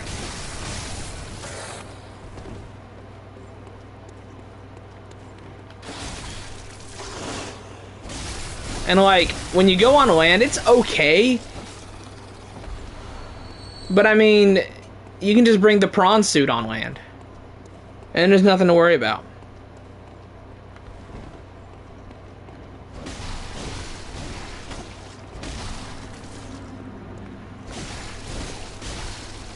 That's what I do to get around the ice worms. I bring flares for the stalker, for like the snow stalkers in the caves if I need to ditch the suit. And then when I'm like wandering around outside, I take the prawn suit, and then there's nothing to worry about. Yeah, underwater is definitely gonna be better for this. I can't be real worried because both Latin and Greek. That's been roughly under ship. I guess so. Top 10 games of all time. One sec. So these are like my favorites, not the best. I don't think they're the best. So, okay, I'm gonna shorten this down a bit, by saying that you can combine my number 5 spot into 2 games. So we'll say number 10 is the original Kingdom Hearts. That game means a lot to me. It's just it's got that Disney magic to it. Then I would probably say the original Demon Souls. I really like OG Demon Souls. Then Helldivers 2. Love Helldivers.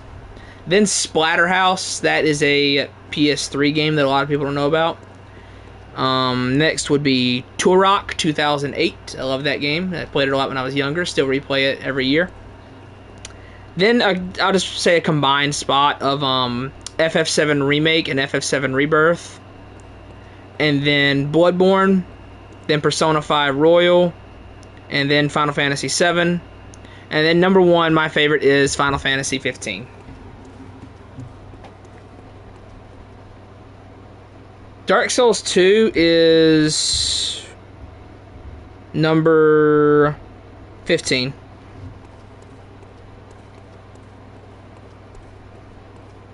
Yeah, so like number 25 is probably Expedition 33. Maybe, I don't know, it depends. I'm having a hard time deciding if I like that game. Like, there's definitely got, you know, strong parts of it, but there's just some parts I disagree with on the I disagree on the execution of some parts. Then Lies of P, then Outlast. Okay, my top 25 list is weird, because then is the PS2 Cat in the Hat game. It's a platformer, and I still replay that. It's a fun platformer, love it.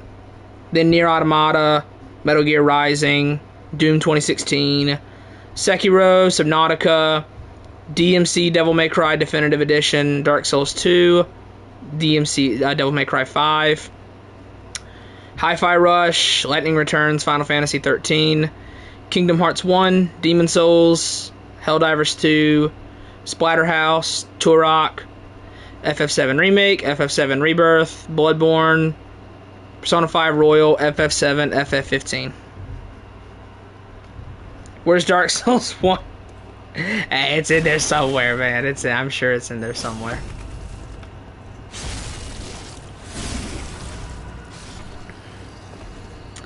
My favorite is, in fact, not Dark Souls 1.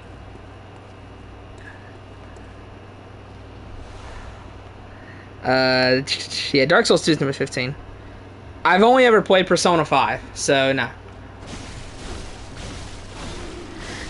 And the reason I played Persona 5 wasn't because the game itself looked really interesting, even though I ended up loving it, it's because of the music. I heard the music in a Yimfa video, and that made me play Persona 5. Hello, Bilal. Yeah, the music alone made me play Persona 5. That is true. I like to think my top 25 has a lot of variety in it. And that's, you know, I'm happy with my top 25 having so much variety.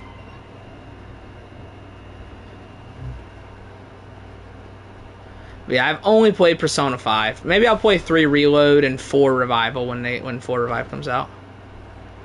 I should also probably try Metaphor ReFantazio, but I just never did. My favorite is FF15, but like it means a lot to me personally. It's not the best game ever, but it means a lot to me personally. Where does Fortnite sit? I don't know, dog. I don't have enough playtime in Fortnite to tell you that. I have like probably a total of 12 hours in Fortnite for my entire life. So I could not tell you.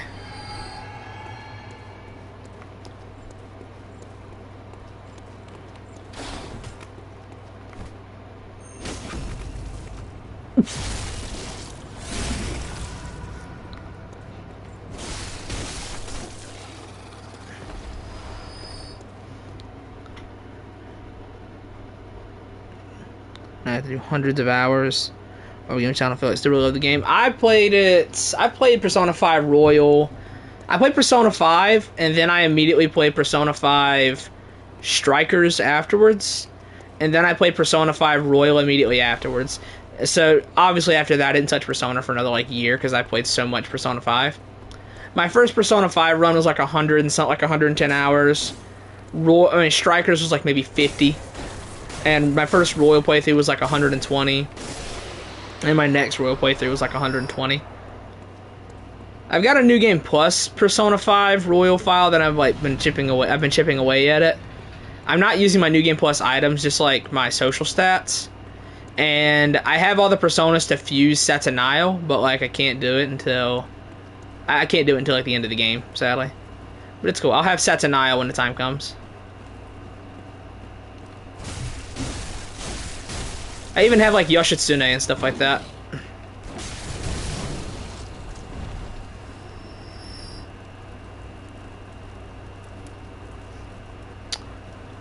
I'll play Persona 5. I mean, I'll play Persona 4 Revival. I'll wait till it gets the remake or whatever.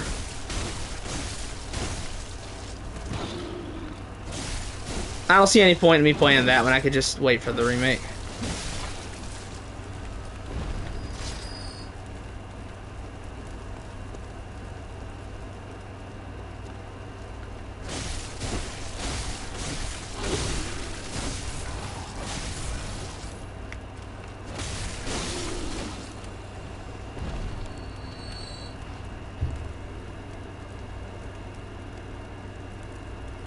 I did not know that.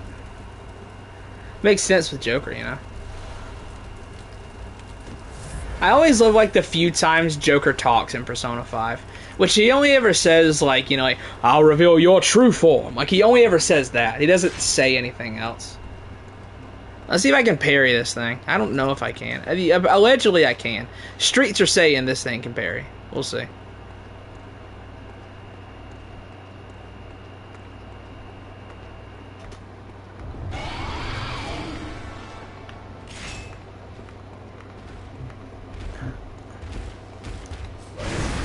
Ah, I can. Suddenly this is free. I'm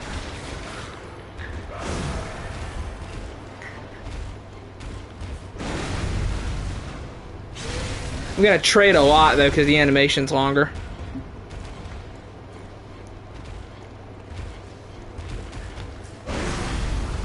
It's fine because I get it all back on the visceral. Haha.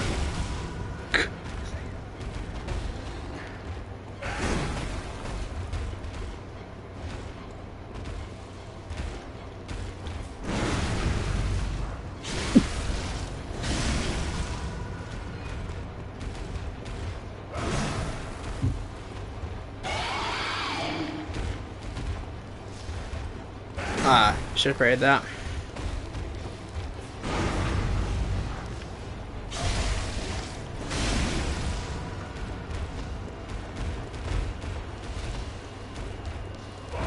Well, Why am I not parrying that? Nope.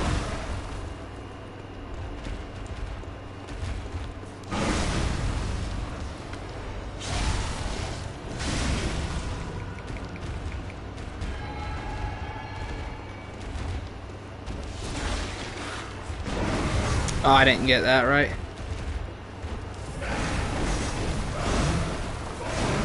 Ah, that animation's long, dog. Normally I can parry with a gun before that last hit. That animation is really long. There we go. Just gotta lead it a little bit more.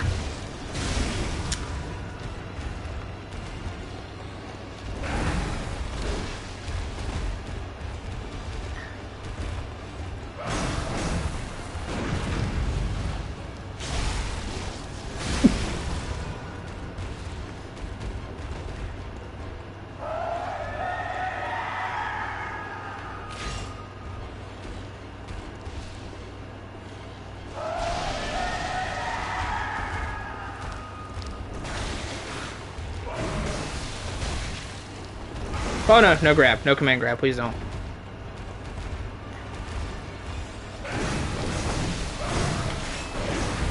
Oh, that looked good. I had to get the transform attack parry. Had to get it at least once, chat. Had to do it. You already know. Ah, I should have parried that. That was easy. That was free.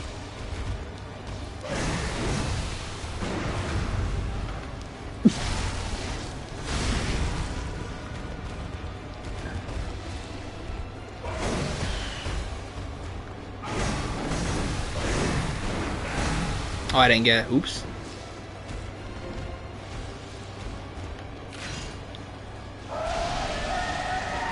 Ooh.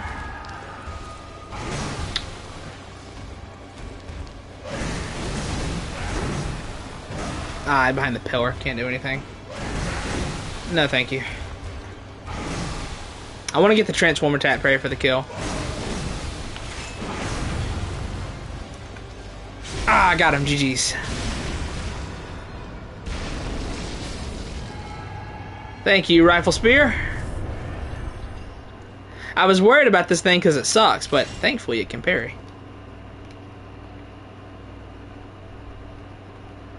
Alright, you have served me well, Rifle Spear. Now get the hell out of here.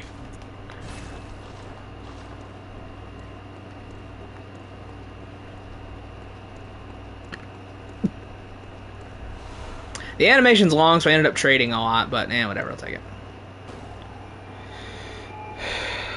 See here. That's why I don't know. I almost don't play Soulsborne these days. I don't know. I mean, I've taken a break, but I also did play them like an obscene amount to make that big video. So like that's probably why I took a break.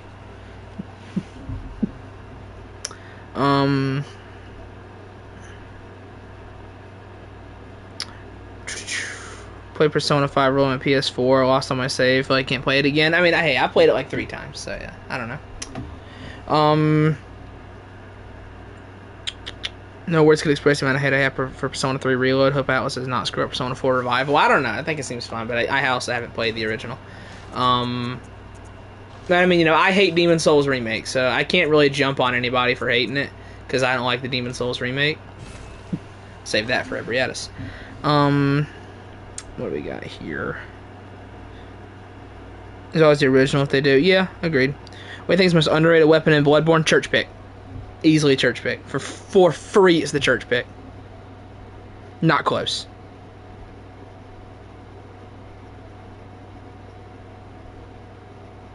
Dang, the flex. Wait, what was the flex? I zoned out. I didn't realize.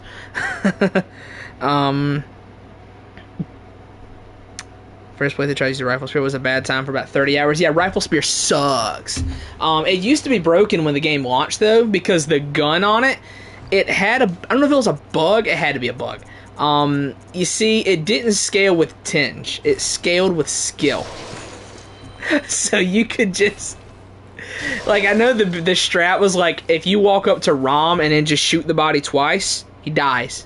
Like, she just dies. Because it would do so much damage. Yeah, I played Persona 5 once. I've done 2 full runs of Persona 5 Royal, and I have a third one that like I said, I've been chipping away at it.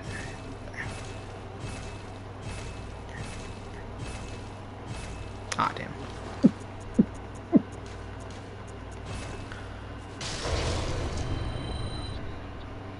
Used it on launch, just never knew about the glitch. What? Ah, how? Come on, dude. Yeah, it could like 2-shot things.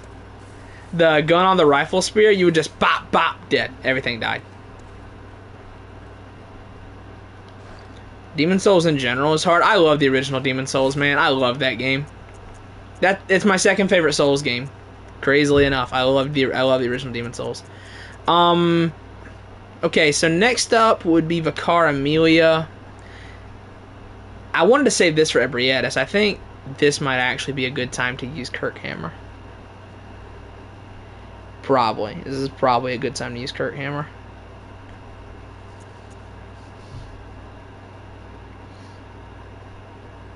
Number 1 favorite game? It's Final Fantasy 15.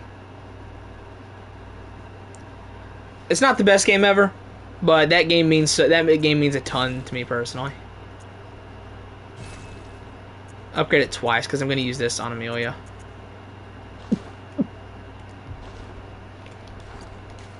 Yeah. I don't have the strength for it. Ew, I need 16 strength.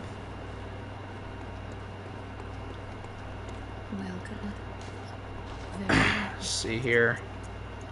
16.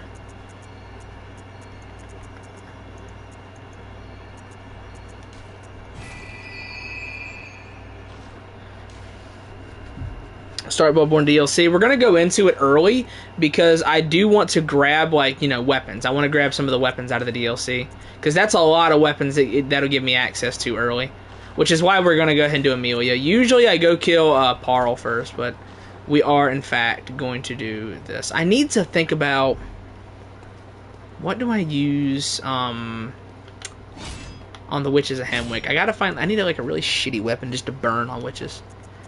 Maybe I'll burn the Thread of Cain on him. It's a weapon that probably won't be super great later. It's a solid weapon, but it won't be super great.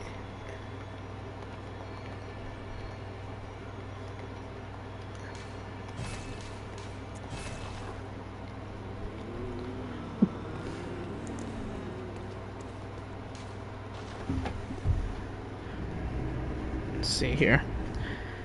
Played this game for 3,000 hours, still playing every day. What, Bloodborne? I have about 700 hours in Bloodborne. Let's see here. Kirk can be the most impractical weapon since the head is hollow or is heavy. Yantra is just a sword. Number 1, Watch Dogs 1. Okay, that's another one of my favorites, man. There's a couple games that I always hate to leave out of my top 25, and those are Assassin's Creed 4 and Watch Dogs 1. I always hate to leave those two out, but I have to. But yeah.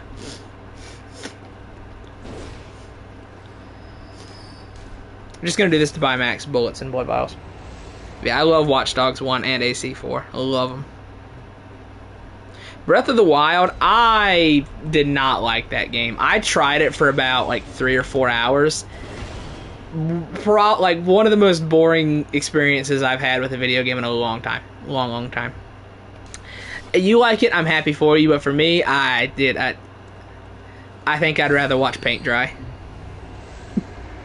Hello, Hiba?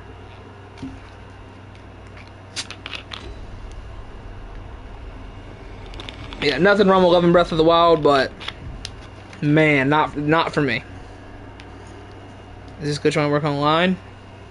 Yes. This is for infinite bullets and infinite vials. Is it better than Elden Slop? I don't know, dog. Because I don't think Elden Ring is a bad game. I don't think it's bad. I don't like it. I don't think it's bad, though. Is it? I don't know. Maybe I do. Maybe I do think it's bad. I don't know. I don't like Elden Ring. What do you call it? Elden Slot? Oh, don't be fooled. Don't be fooled. Lotus? Yeah, don't be fooled, Lotus. Lorenzo loves Elden Ring. He loves it. Loves it to death.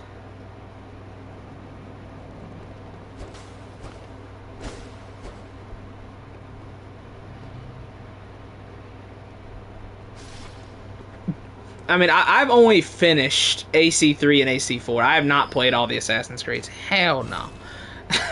I only played 3 and 4. I tried Rogue. I didn't finish Rogue, but I tried it.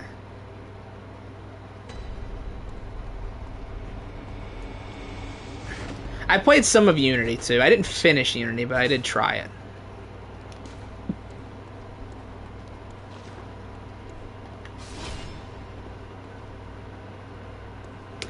Yeah, Lorenzo is the biggest Elden simp that I know. So, he is joking.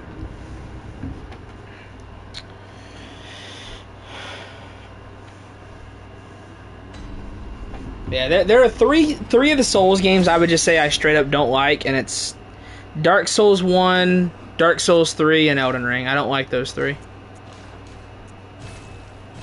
I love Dark Souls 2, I love Demon Souls, I love Bloodborne, I love Sekiro.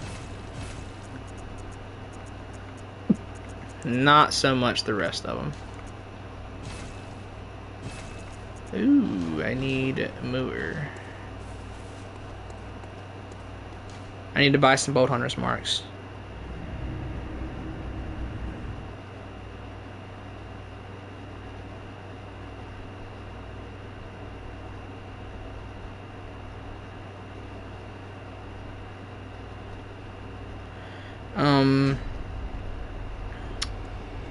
Could you defeat me in a glazing game competition? I mean, probably so. Yeah, probably so.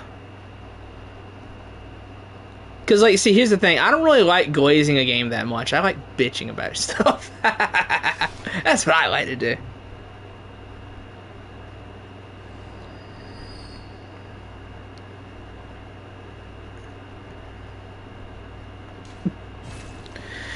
I don't think Elden Ring's great. The open world is, like, the reason why I really don't like that game, man. I just, like... I think about some of those bosses, I'm like, yeah, man, some of those bosses are great. I'd love to fight them. And then I'm like, oh, wait, I gotta play the open world again. No, no thank you. Let's see here. I actually, like... I don't really mind that it's, like, more of an RPG. Like, because that's what I really like about Dark Souls 2. Dark Souls 2 is very much just, like, an RPG, and I love that. What's wrong with DS3? I think pretty much all the levels suck. I think the game's ugly as hell to look at. I just don't like the color gray, just everywhere. I think the levels suck. I think the enemies are pretty annoying. I think that the game is just ugly most of the time. Not all the time. Sometimes it looks good, but I think a lot of the time it's just ugly. And give me that. That's good. And then one of these. And while I do like some of the bosses, I think the bosses in DS2 are pretty overrated as a whole. But I do like a lot of them. I mean, you know, Slave Knight Gale, Nameless King, stuff like that.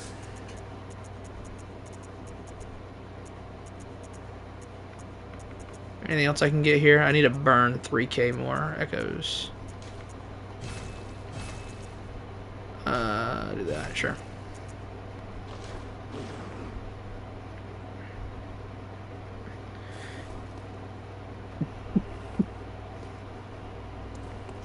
He carried me in chat. He didn't carry me in game. I don't summon, alright? I don't go multiplayer for these games. Never. Which is a big issue for Night Rain, with Night Rain for me, is that I don't play online for these. But yeah. Lorenzo helped out in chat. He was like my guide in chat because like I straight up wasn't gonna get it. Wasn't gonna beat it. I had to stream Elden Ring. If you ever want to see any of my playthrough, the footage is of lower quality because my internet sucked at the time, but it's all on my channel. It's in a playlist. Lorenzo carried me. There's something that's missing. If you look back through it, you will find that Farrah Missoula is not there, and that is because we did a drunk stream. I did 2 of these, I think, but that one got bad. It wasn't like the fun drunk, it was the sad drunk. Sad drunk, so like that's private now. That's set to private, but like you will find that Farrah Missoula is not there. It do in fact be missing.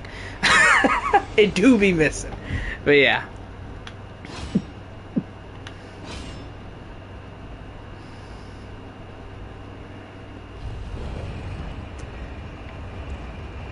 Yeah, all of Farum Azula is missing from my playthrough. But yeah, I didn't stream Shadow of the Erdtree because here's the thing. While I did not like Elden Ring, I actually did like Shadow of the Erdtree as a whole.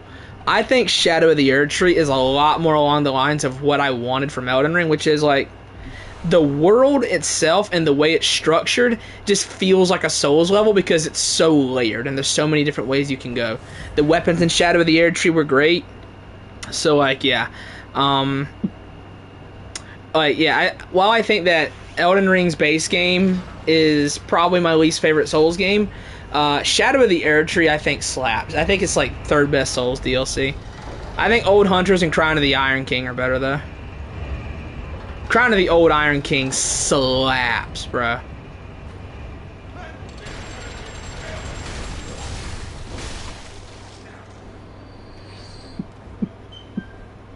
Yeah, Shadow of the Erdtree has got the best NPC quests in the series.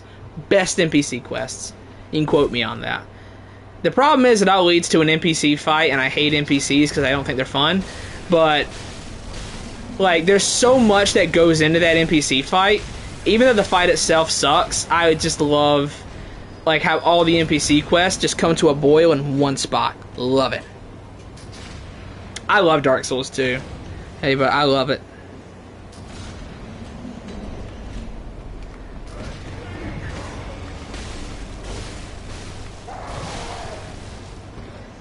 Don't shoot me. Yeah, I love DS2. DS2 is my comfort Souls game. Like, when I just want to, like, relax and just play a Souls game, I choose DS2. I love that game to death, man. Like, okay, if I were to put, like, the Souls games in order from worst to best, I would probably say DS1 is the worst, then Elden Ring, then DS3, then Demon Souls. We talk about the original here, not the demake. Demon Souls, then Dark Souls 2, then Sekiro, no, you know, then Bloodborne, then Sekiro is the best. But if I were to say my favorites, I would say it's like Elden Ring at the bottom, then Dark Souls 1, then Dark Souls 3, then Sekiro, then DS2, then Demon Souls, then Bloodborne. Bloodborne is my favorite.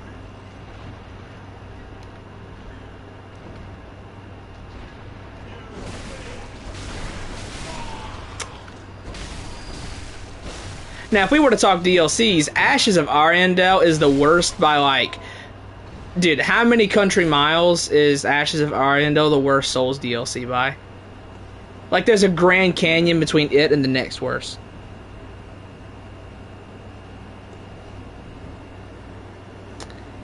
I mean, I think that Dark Souls 1, here's the thing, the world design of DS1, immaculate. There's no game with better world design than Dark Souls 1. The problem is just about everything else. Well, the lore. The lore in Dark Souls 1 is great, but my whole point of that is, like, you know, I can't go hit lore with a greatsword. So, like, I really like DS1's lore, and I like DS1's world design, but I think everything else in that game sucks ass. Everything else in that game sucks. Like, I think the level design sucks. The world design's great, but I think the level design sucks.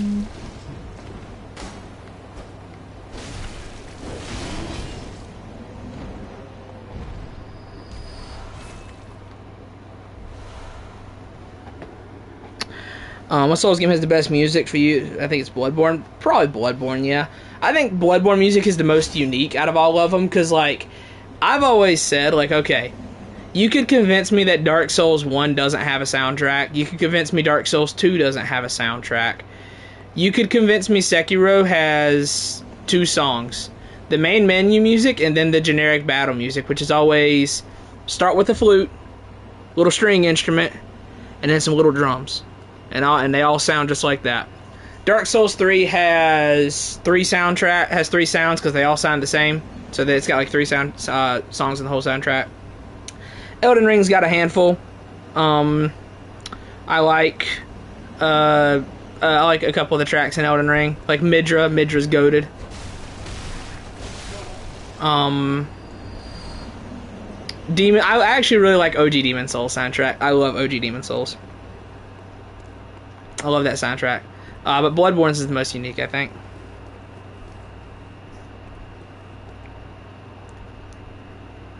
Alpha, the music is cool. Gun to my head, I couldn't tell you what it sounded like. It sounds the same as everything else to me.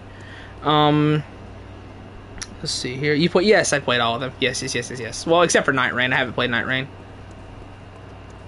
That's not a real Souls game though, so it doesn't count. Favorite song in Bloodborne? I don't know. Probably Ludwig. I'm a basic bitch. Probably Ludwig.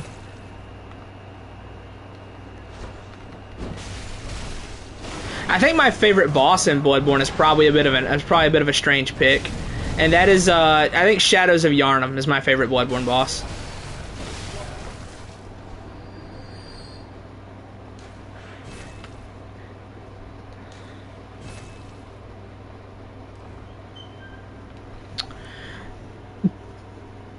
That one DLC in the S2 where you literally can't see anything. Well, I mean, you can't see anything in Elaine Lois because like you have to play part of the DLC first, and then when you get to Alsana, she clears everything out for you, and then you can play the rest of it. I love Crown of the Ivory King. Crown of the Ivory King's dope. The only bad Souls DLC I think is Ashes of Ariandel. That's the only one I think is just straight up bad. That shit, like, dude, I feel bad for anyone who paid $15 for that. It's got some of the worst levels with some of the worst enemies with one of the worst bosses in this series. It's carried by Freed. Freed carries it so hard. Everything else in that DLC is garbage. Like, there's literally nothing else of value in that entire DLC outside of Freed.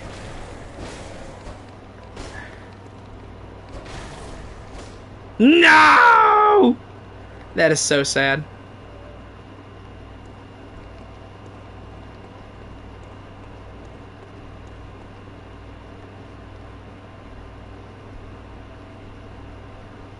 That's my first twin shards too. Missed them.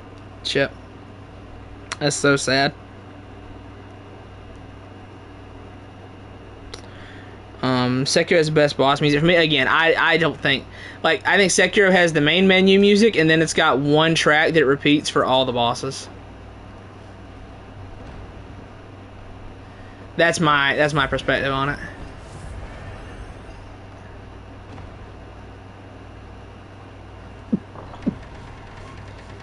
Alright, see you competitively.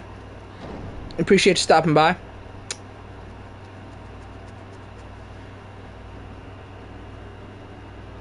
I did not know that, Lorenzo. Bro, listen, I can barely speak English, alright?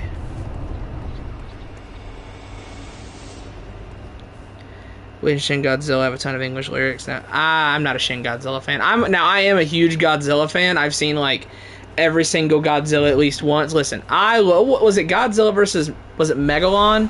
Was that the one where he did the drop kicks? I love me some Godzilla movies, but I did not like Shin Godzilla. It was okay, but I didn't like it. It was an alright movie. -1 was peak. Peak fiction, I'm afraid.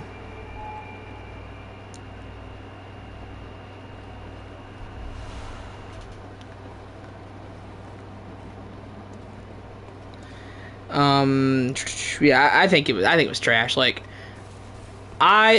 outside of Freed, there's not a single good thing in that DLC. All the enemies suck. Both of the levels suck. Like the place you start out in, and then the forest, the little village, and the underground area. All of it sucks. And then Champions, the Gravetender and Great Wolf, it sucks. Again, it's only Freed. Freed's the only good thing.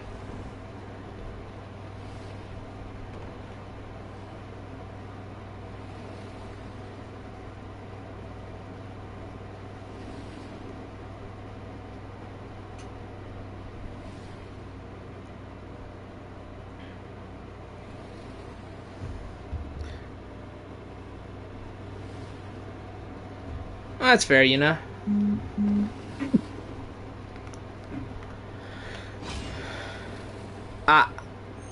Boom.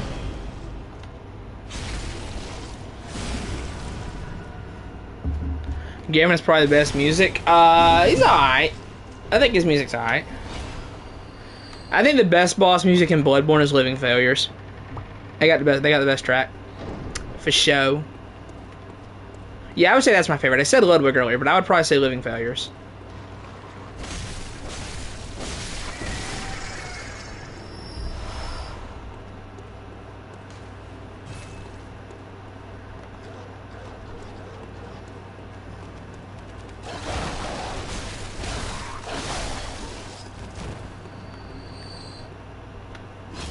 Let's not get shit on by this dude.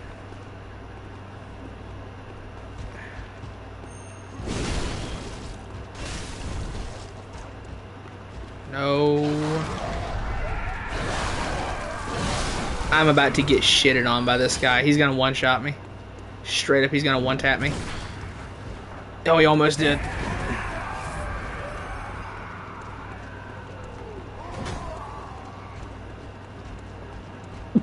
Bro, this dude is...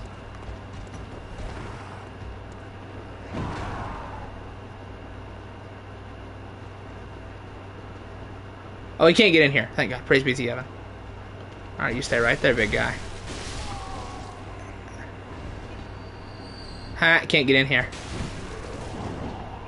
That's good. You get in here. Come on.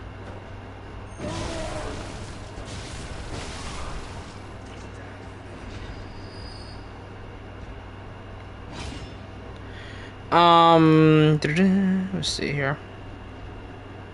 After beat Lady Maria feels... I like the fishing Hamlet. I'm a fan of the Hamlet. Armor Core 6 OST. I didn't play Armor Core 6. That game's just not for me. Every Edison Living Failures have good music. Yeah.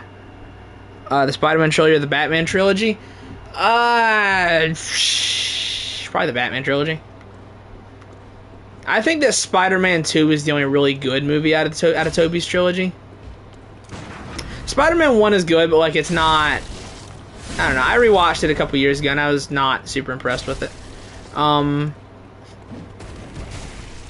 Spider-Man 3 is a fine wine, though. Spider-Man 3 gets better with time. Spider-Man 2 is dope. For the Batman trilogy, I think that Batman Begins, great movie. The Dark Knight, peak. I think The Dark Knight Rises is boring as fuck.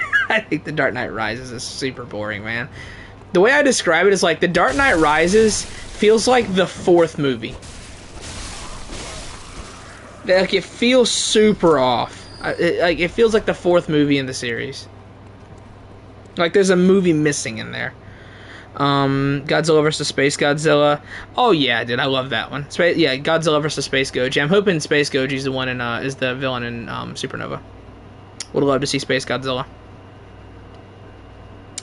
Final Wars. Like, it's just Godzilla no-selling the whole time. It's cheesy, it's corny, God knows it is, but it is so funny.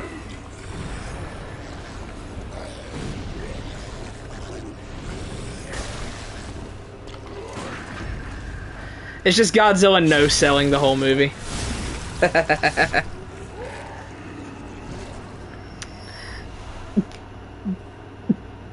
Yeah, I like Spider-Man 3. I love it. Like I said, it's aged like a fine wine, man. It gets better every single year. It never gets worse. It only gets better.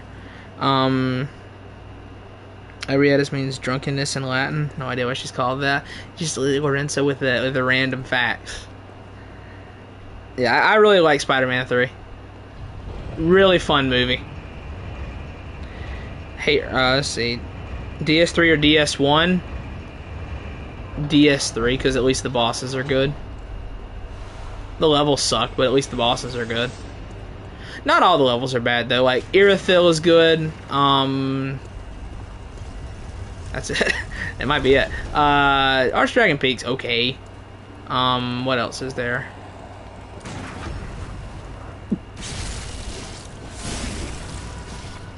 Oh, God. Ring City's alright. I think Ring City's a little overrated. Like, it's fine, but like, it's a street, it's a couple rooftops, a street, and a swamp.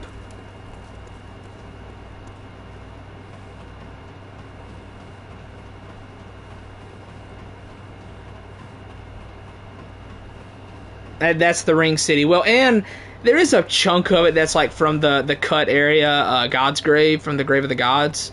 But like that's just one area. Bro, OG DS3, like before they cut it up and rearranged the whole thing, was dope as hell. I really hate they changed all of DS3 and went for a more nostalgia baity approach. I hate that. It's so lame.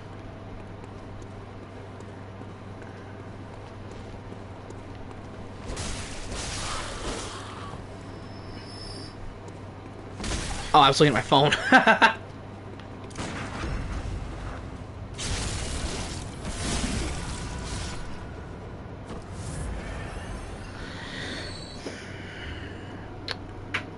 Let's see here. I have a hot take. I watched The Dark Knight. It was dumb. I watched it when I was little. I think Batman's voice. Yeah, Batman's voice is funny. Yeah, Joker. Obviously, Heath Ledger's Joker is dope. The problem is like Heath Ledger's Joker has permanently ruined all future live action adaptations of the Joker, and he did this by being the best realistic take on the Joker. Kind of like how Vincent D'Onofrio has permanently ruined the Kingpin for anyone else who ever plays him, because he's the best Kingpin. We're never going to get anybody better than Vincent D'Onofrio. Yeah, I love Raspy Batman. What have you got that I don't? I'm not wearing hockey pads.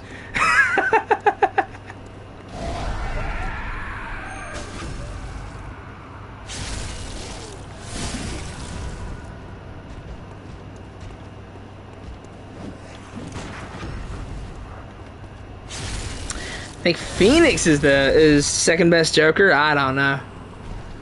I'm not going to Yahargle yet. Lotus, I'm not going to Yahargle just yet.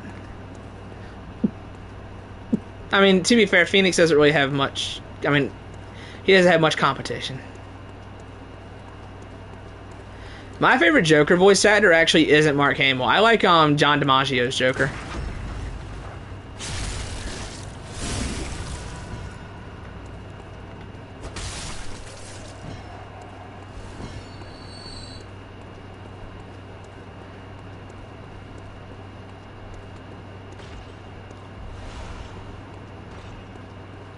I really like John DiMaggio as Joker. He played him in Under the Red Hood.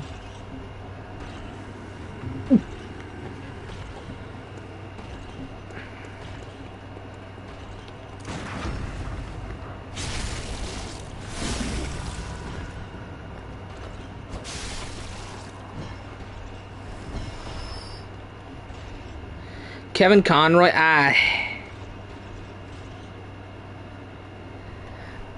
Kevin Conroy's iconic. He absolutely is, but I don't know.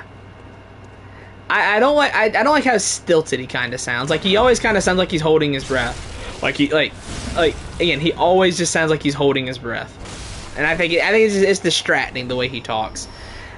I actually like Roger Craig Smith. He played Batman in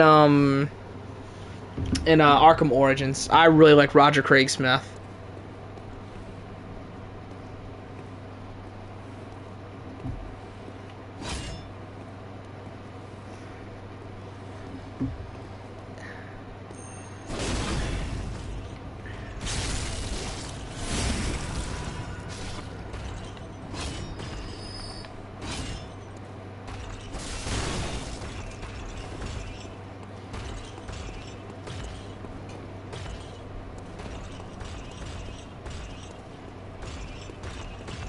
Arkham Origins is such a dope game, man. My Arkham series takes, bro, people would shame me for them. They'd shame me for them.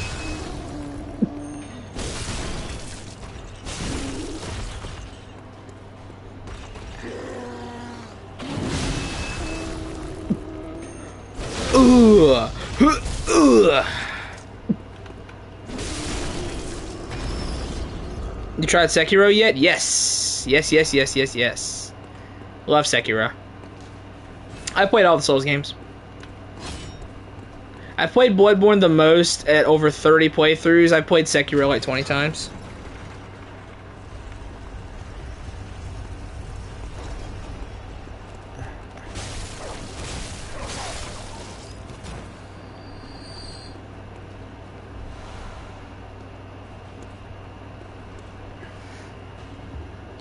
What are the takes?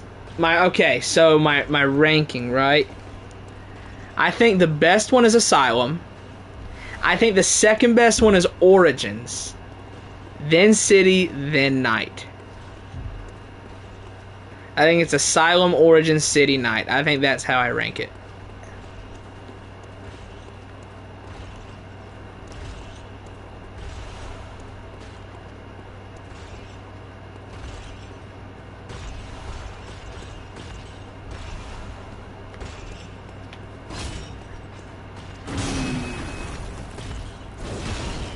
Missed. Oops.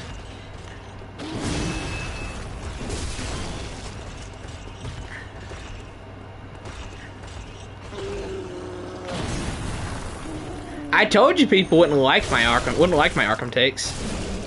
I did say it.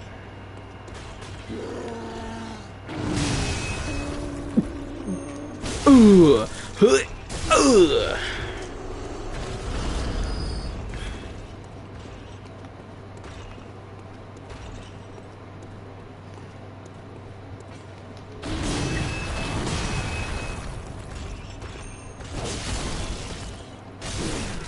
Good stun hit.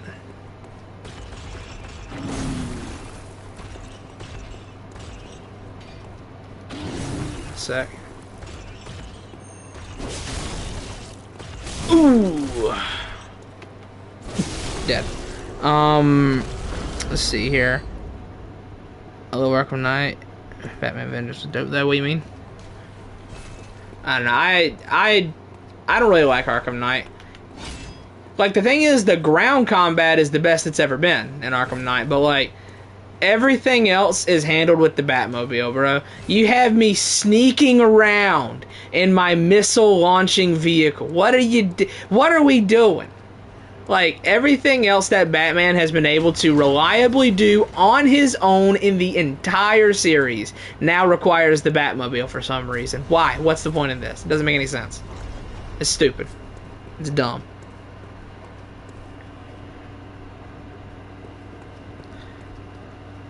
From G-Sean, hot take DS2, DS1. Oh, based.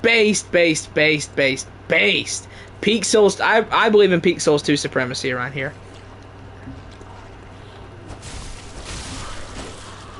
Dark Souls 2 is the best Dark Souls game.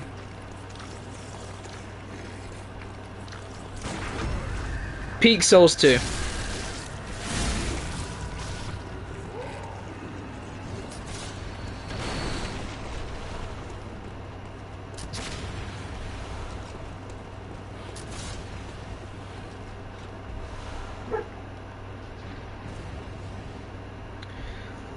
I think Watch Dogs' most underrated game ever made. I love it to death, I do, but I don't know about the most underrated, but yeah.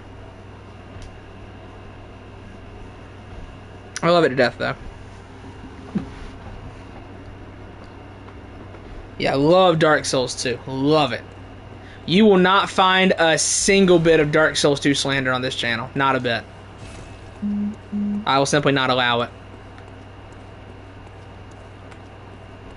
Peak Souls 2, best Souls 2, whatever you want to call it, best Souls 2. Best Souls game. Or best Dark Souls game.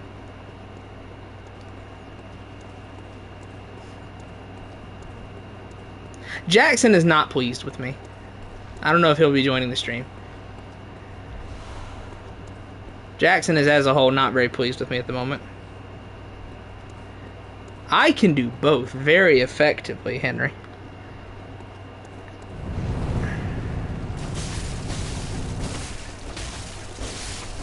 Because I do not like Elden Ring, but I love Dark Souls 2. Dark Souls 2 is better.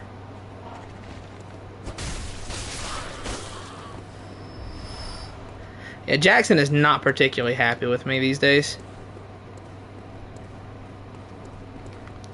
Anything about Liza P? The base game is really good. If I were to like put it amongst FromSoft games, I would put it at like 5th best. Like it would go, you know, like Sekiro, Bloodborne, DS2, Demon Souls, Liza P, DS3, Elden Ring, DS1. Probably. I have not played Dying Light, nah. I have not. I didn't really like Liza P Overture. Like I never approve of turning the difficulty down in a Souls game, but if you play the DLC at the highest, like at the what was the normal difficulty, every enemy has infinite poison. They power armor through everything, dog. The smallest enemy can't get staggered by the biggest weapon. It is absolutely insufferable. I also think Lies of P's bosses suck. For the most part. I think some of them are good. But I think Lies of P's best strength is... One sec. I think Lies of P's greatest strength is that the levels are really good. And the combat and the mechanics with the combat and the weapon customization system and all that is absolutely excellent. All that is very strong in Lies of P. I think the weakest part is that I think most of the enemies just kind of suck. Combat itself is really good, but I think a lot of the enemies kind of suck. And I think the best... One second here. A little bit of a situation.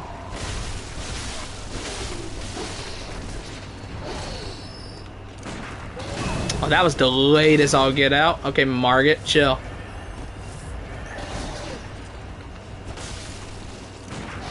I'm always early on that torch attack, dude. Always.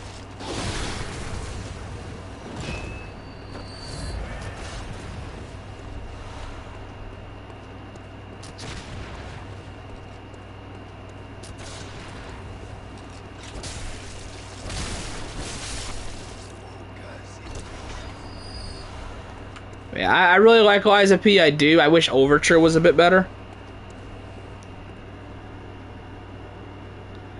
Yeah, I love that. Like, all of the quests in Lies of P, the side quests, like, the game was nice enough to just say, like, oh, hey, you got the item that you need. This is where you can go turn it in at. This, you know, the NPC you need is here in this spot. It's so nice. I will say an issue I have with Lies of P is, like, I wish some of the levels were optional. Because Lies of P doesn't have any optional levels. It has one optional boss, and it's in the DLC.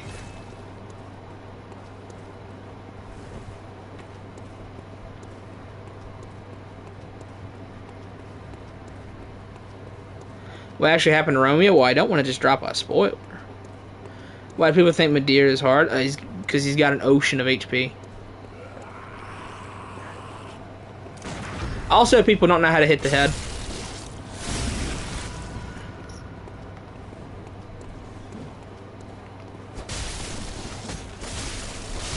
Madeira is hard for Madeira. Like, if you ankle bite, Madeira is very tough. If you ankle bite, but if you know, like, you know, to hit the head, then no, he's not tough. Oh, what? I've never seen that attack. They just put that in the game. Was there a hotfix? Was there a hotfix about a minute ago?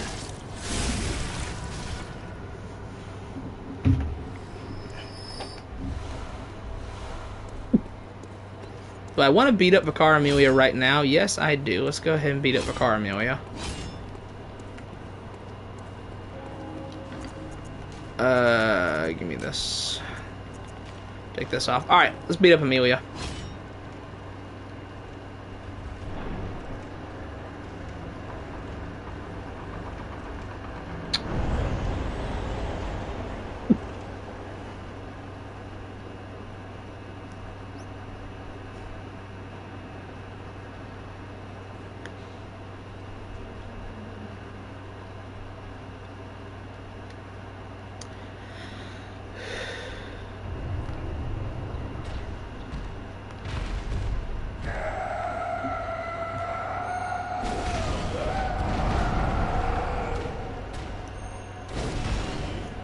What was that?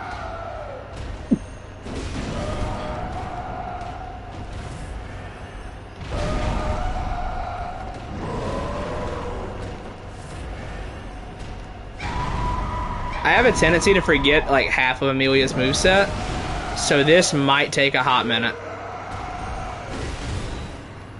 I love that you can just charge R2 this boss to death. She can't do anything about it for the most part. Ah, boom. Oh no.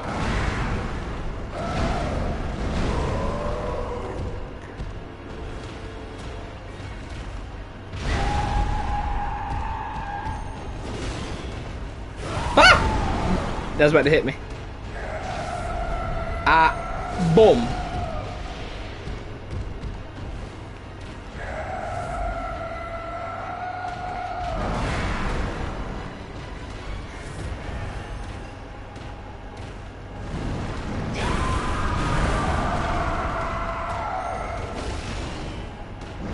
Oh, I didn't get the second hit.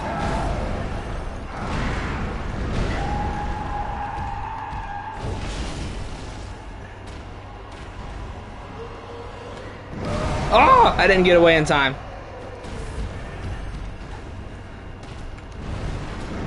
Don't buffer me, woman.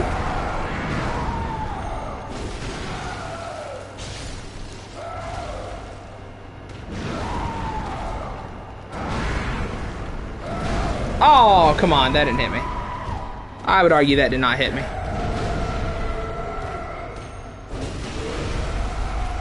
Stop the cat, video game. Ugh.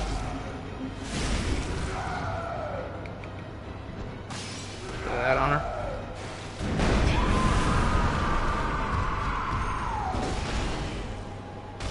Ooh. Tragic.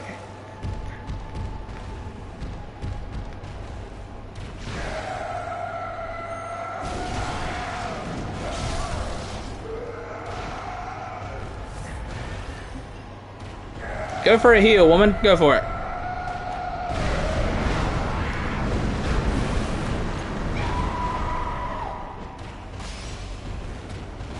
Ah, I didn't read that. I didn't read that right.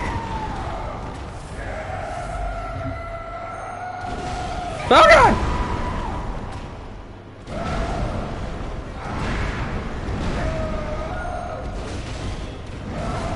Ugh.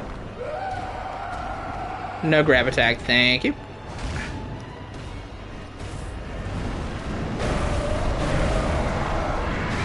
Oh, I didn't dodge in time.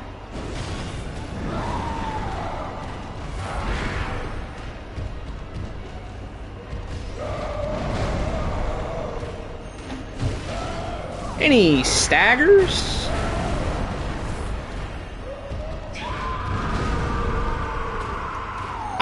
Boom. Boom.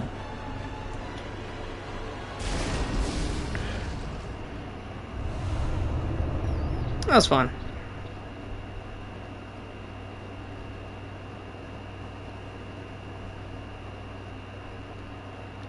New weapon indeed. Thank you, Kirk Hammer. You have served me well. Discard that.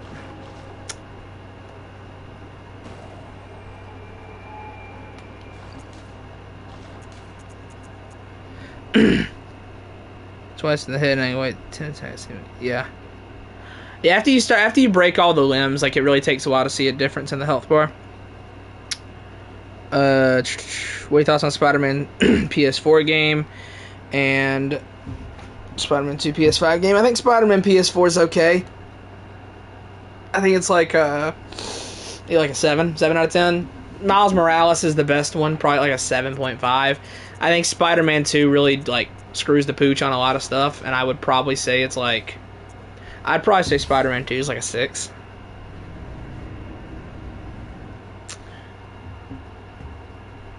Okay, that's a tough question, Casual. I would say the hardest first playthrough you're ever gonna have is Sekiro. It's the hardest first playthrough. But I would say the overall hardest is probably Bloodborne. Probably. Because the thing with Sekiro, once you learn it, you've got it. When Sekiro clicks, you've got it and you'll never lose it.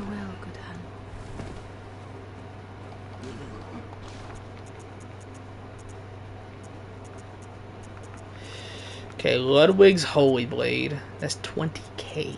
Yikes. Alright, so we're going to burn the threaded cane on Witches of Hemwick. Let's get enough insight for the mad ones to show up.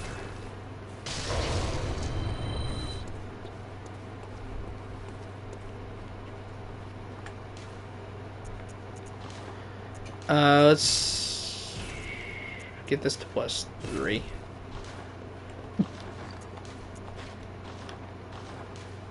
Oh yeah, I don't have the tool for that. Okay, let's go do a couple things here.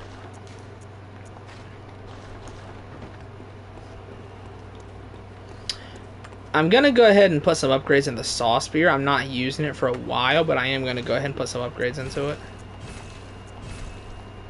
Because it's goated. And because I'm about to use it to kill Henrik.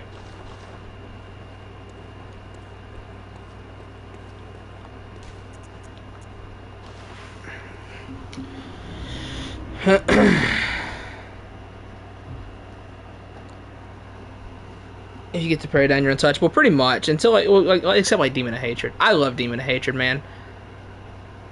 Like, one of, if not my favorite bosses in Sekiro. So Ishin, I don't think Ishin was ever that difficult, I'm gonna be real. Cause like, okay, my here was my Sekiro experience, right?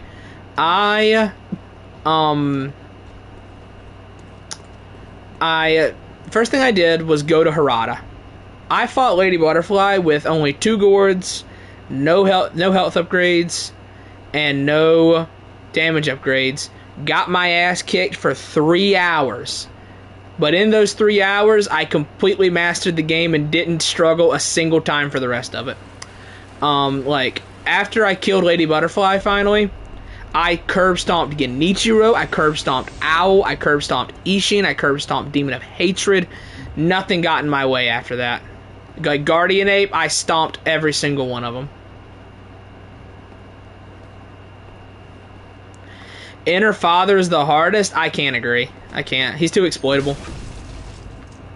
His like Mist Raven double swipes. You can do, like, he'll do it like 4 times in a row, and you just build up almost his whole posture gauge off that alone. God. Ah, I thought I was out of range of that. Ah.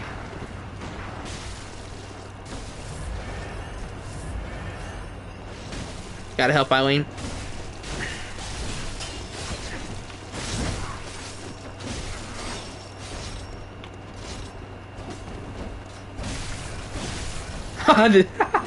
the trading. Oh, don't kill me! Sorry, didn't mean to scream there.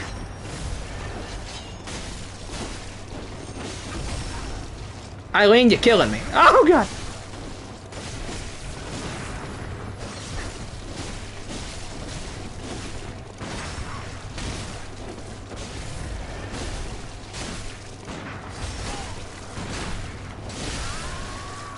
I gotta do this to make sure I get the Blades of Mercy. Because, like, well, obviously I need that as a weapon. But I don't really like Blades of Mercy. And he's the hardest in Sekiro. Probably Demon of Hatred. Probably. I feel like he's probably got the highest kill count on people.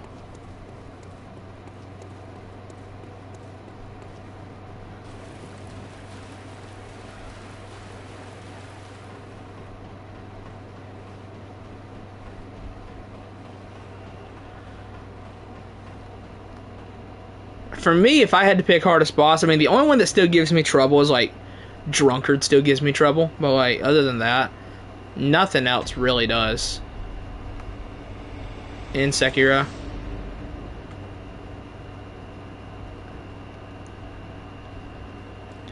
What about DS3? I think okay, this is a hot take. I think DS3 is the easiest Souls game. Because I think all the bosses are easy. Except for 3. There's 3 bosses I would say that are, like, actually seriously tough. I think the hardest is Pontiff. I think Pontiff is by far the toughest one. I don't need to go this way. Wrong way. I think Pontiff is the toughest. And then after Pontiff, probably Freed. and then I would actually say Madeir, just because Madeir's got so much health.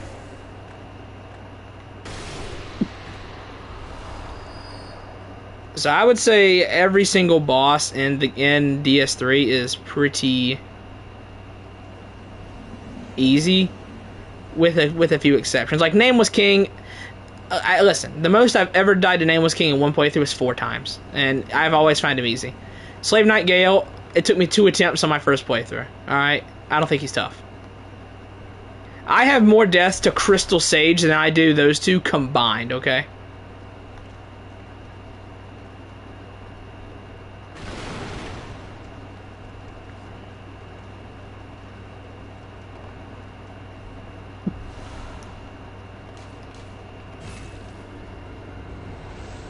Orphan of Cause, Riddle for Radical Madness, give me the most troubles. Yeah, Pontiff is the hardest. I think Pontiff is the hardest. Like, if I were to pick, like, my top, like, 5 hardest bosses in the series, it's like Consort Radahn, Millennia, Gehrman, if you fight him before doing the DLC, so that way you're not over-leveled, and then Pontiff, and then that 5th one could honestly cycle out with a few different people. Most Souls bosses don't really give me that much trouble. You can parry him to death. I don't like DS3 parrying. I don't like the delayed frame parry. I don't parry against Pontiff. I fight him normally.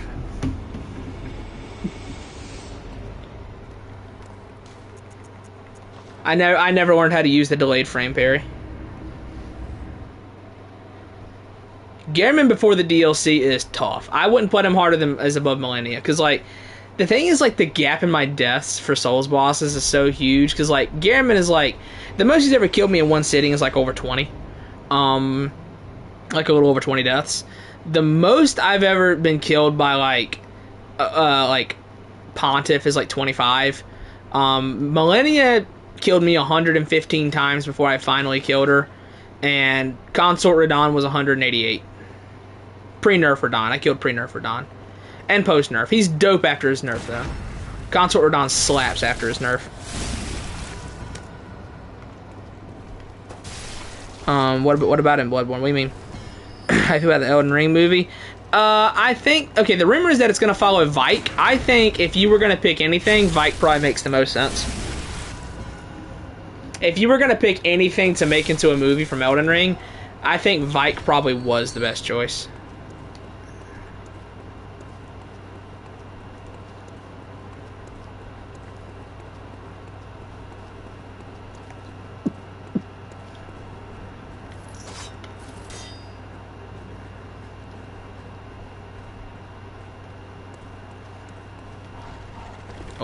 Oops, didn't do that.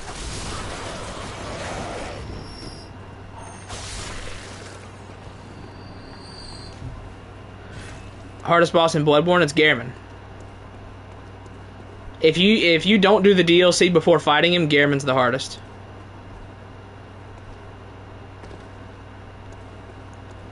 Orphan of Cause hasn't killed me in a long time. Neither has Larry. Which I don't think Larry was ever that hard. Orphan's always been tough. I don't think Larry was ever particularly difficult.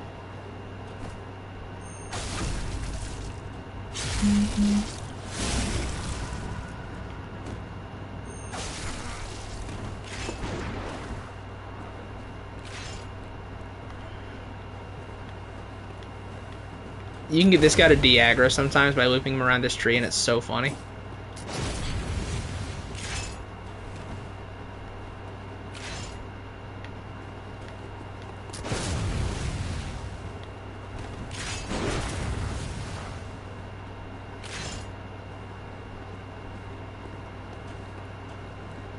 Oh yes, I got him to do it.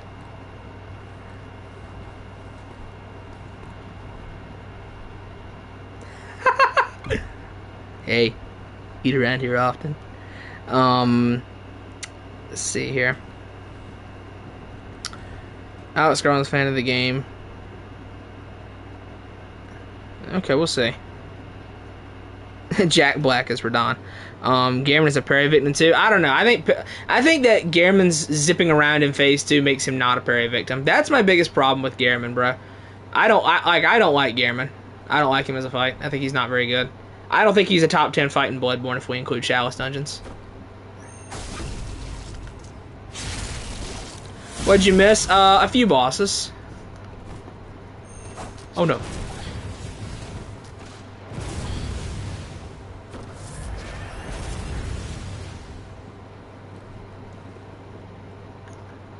Oh. We did it again. We did it again.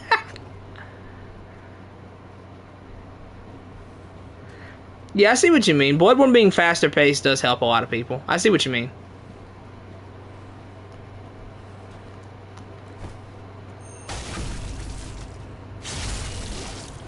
We get a little bit silly, okay? I'll just do it anyway for fun.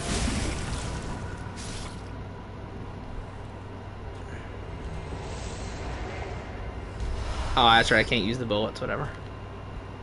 We're just gonna sneak on around here. We're gonna get him right here. We're gonna stick him right here.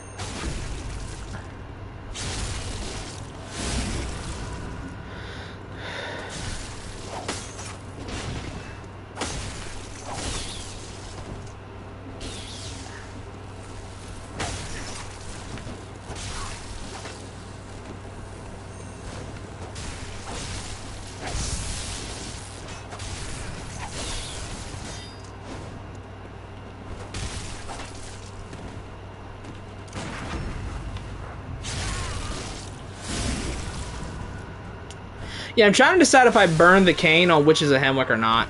Cane can work. Cane can be fun. It helps that I've done full runs with every single weapon in Bloodborne, so, like, none of them are really going to be that difficult to use for me. Oh! I was not paying attention.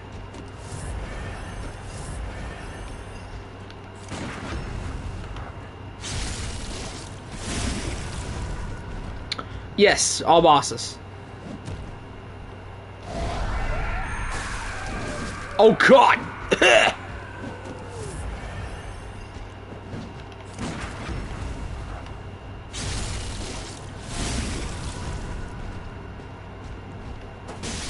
Dude, that damage is crazy. I think that was a counter.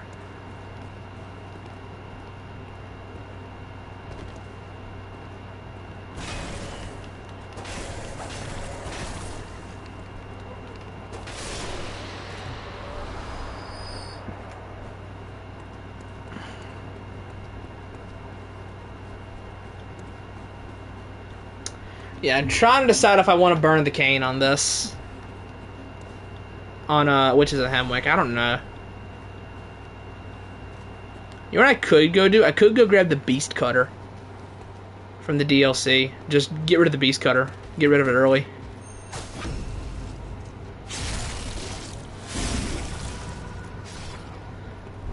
Beast Cutter is just not very good. It's alright when it's not tricked, but when you trick it, it kind of sucks. It takes forever to do anything. It's better than the cane? I don't think so. The cane is good in late game. The cane struggles at the start, but in late game, the cane really cleans up. So I feel like, I don't know, I might go grab the Beast Cutter and just burn that here.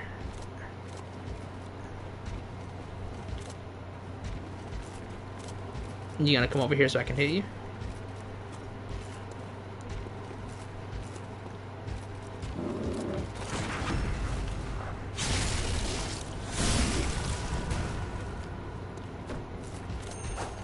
What?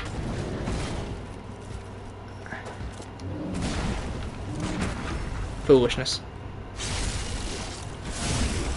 Oh, dude, I love the Amygdalin arm. I'm gonna save that, dog. I love the Amygdalin arm. Maybe we'll use that on Ludwig or something. Oh, whoa, let's not go. Ah, I didn't want to do that. Quit out and reset that Wandering Madness.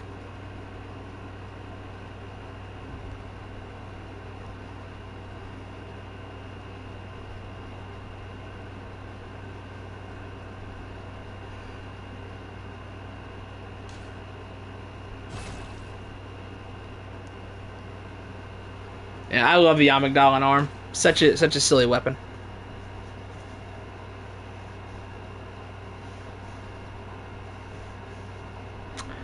I hope the sound of the AC unit is not too bad, by the way. Like I said, it's been too hot here to really to cut it off.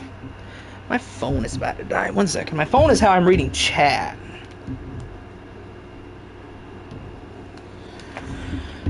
One second. Let me get my charger. Oh goodness! I had to pop my back. My terrible posture is really getting to me here.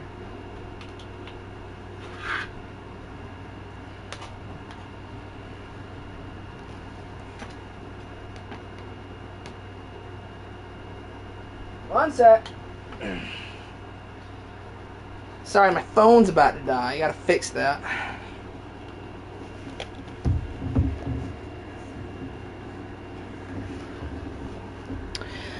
You wish was good or just bad? I think the only bad weapon in Bloodborne is Cause Parasite. I don't wish the Cause Parasite was good. I just wish it was something else entirely.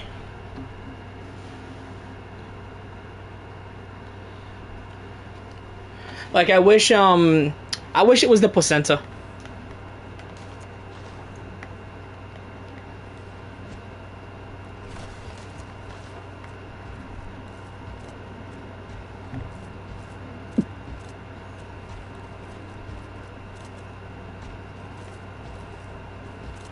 So yeah, I don't wish the Cause Parasite was good, I just wish it was something different entirely.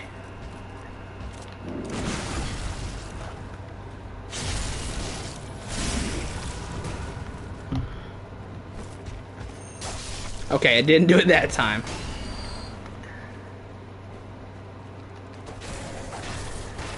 Yeah, maybe we run into the DLC real quick and grab a couple of those weapons.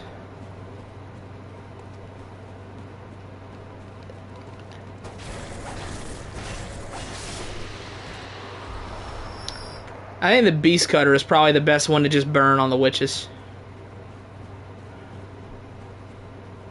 Oh, you know what? No. Chat, you want to do a little torch gaming? You want to do a little torch gaming, chat? That's what we'll do. We'll do a little bit of torch gaming on the witches. Wait, what? There's a Wandering Madness here?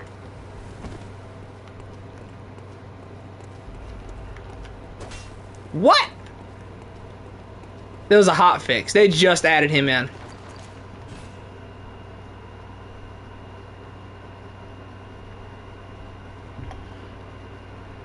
Swear to God, he's never been there before.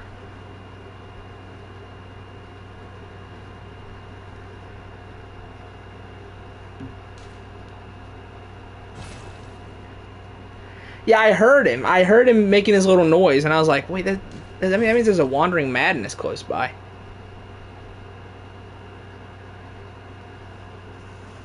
Like I said, there must have been a hotfix.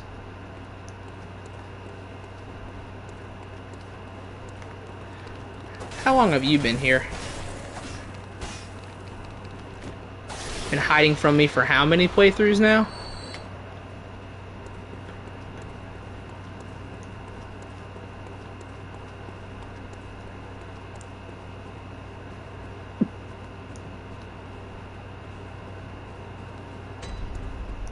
Alright. So yeah, we don't need to go to the DLC right now. Because we're going to do a little bit of torch gaming on the Witches of Hemwick.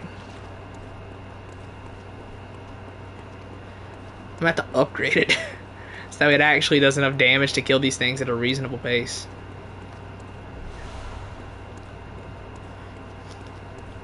Otherwise, we're going to be poking them with the torch for half an hour.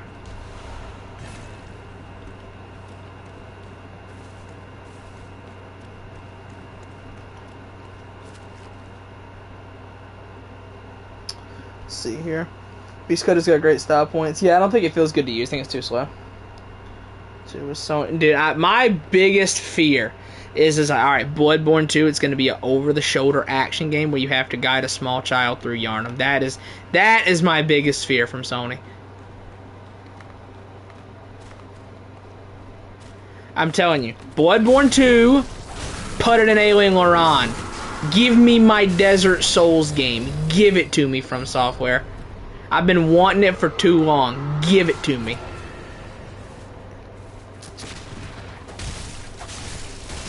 Give me my Ailing Laurent Souls game.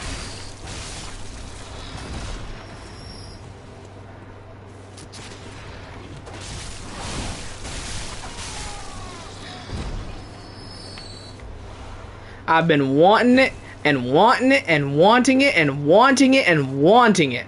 Give me my Desert Souls game, Miyazaki.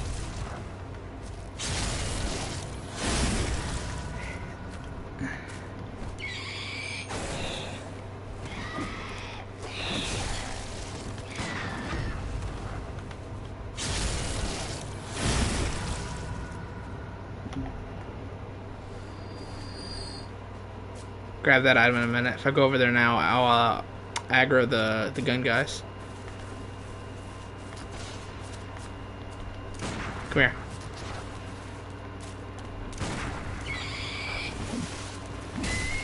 I'll autocorrect. Ah! Could the mad ones just like not?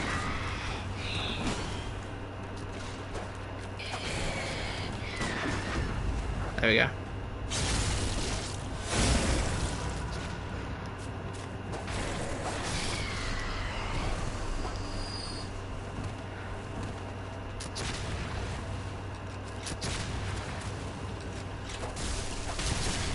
Ah! I knew that was gonna happen. Damn it. God damn it. I knew that was gonna happen.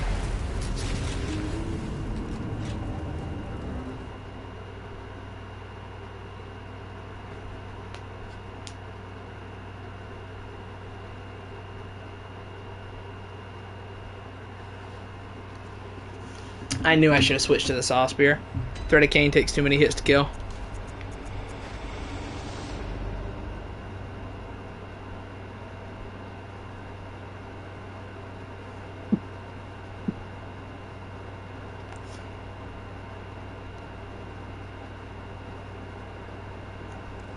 Excuse me, fellas.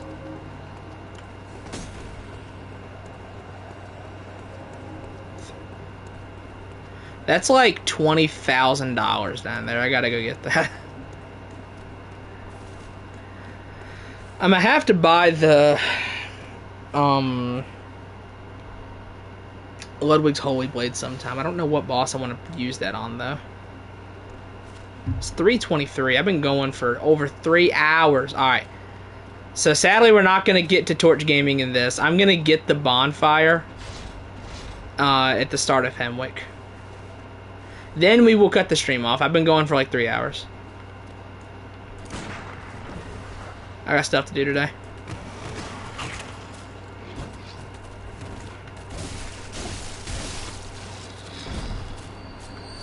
Let's clear this out again.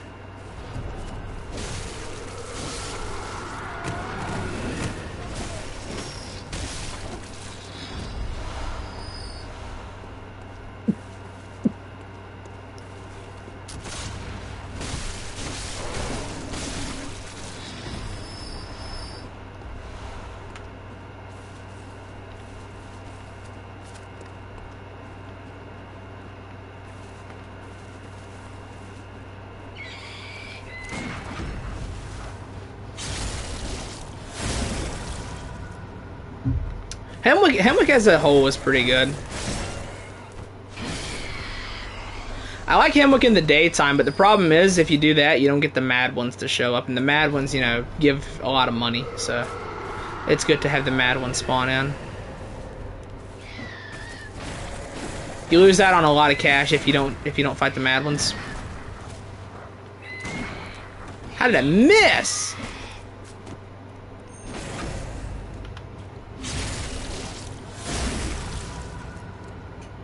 Hey, Chopper.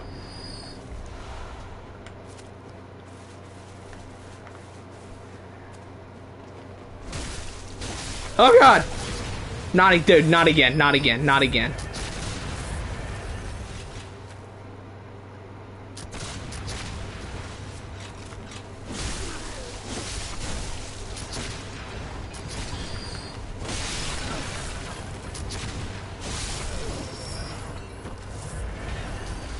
Whew, jeez.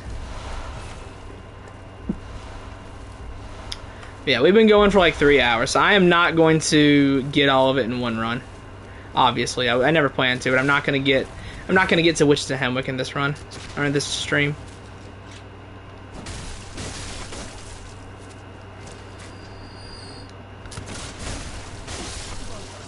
Do that. I might stream again tomorrow. We'll see.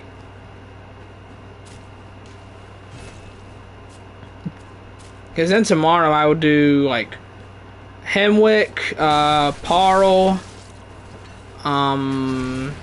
Hemwick, Parle. Ow! Shadows of Yharnam.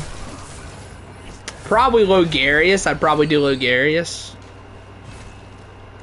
Maybe? I don't know. Maybe I'd do Logarius after Rom. Yeah, probably after Rom.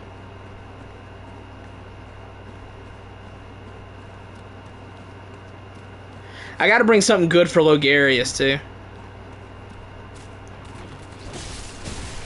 Logarius is not a particularly easy fight. Nope. Out of here.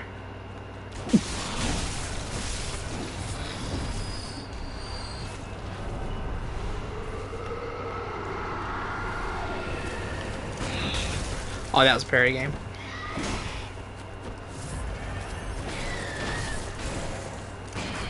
No.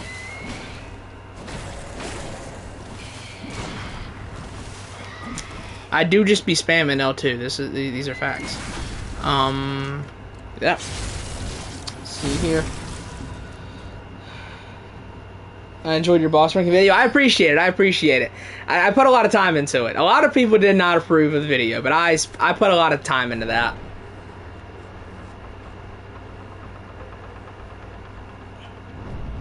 People were not happy with the video.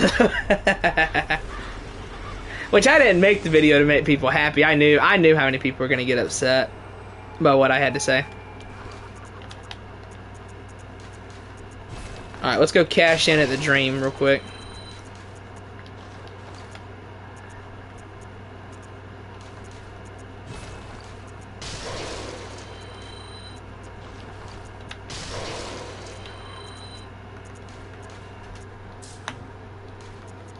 Yeah.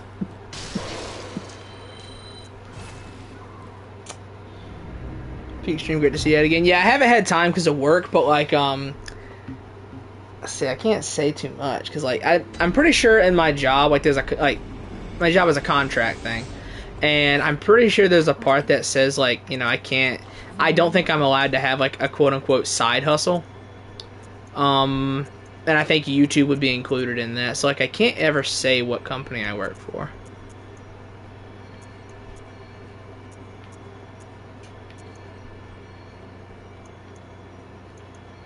I want some Arcane. But yeah, like after I'm off tomorrow, I work Monday, and then after Monday, I want to say I'm going to be off work for like 10 days or something.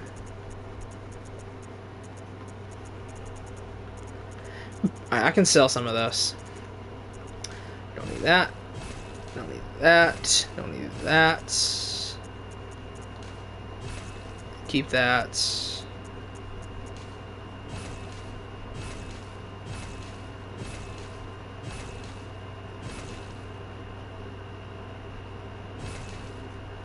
Hold on to the hat.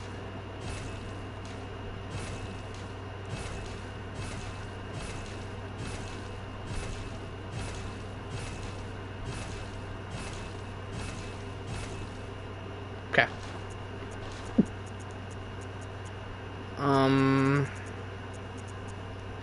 See, anything new here? The only thing that's new here I can buy is the Holy Blade. Nothing I can get there. Oh, I can go get the Flame Sprayer from Gilbert, I think. Can I? No, it's midnight. I don't think I think he's dead. Or at the very, like, he's not talking anymore. Yeah, I don't think Gilbert's talking anymore.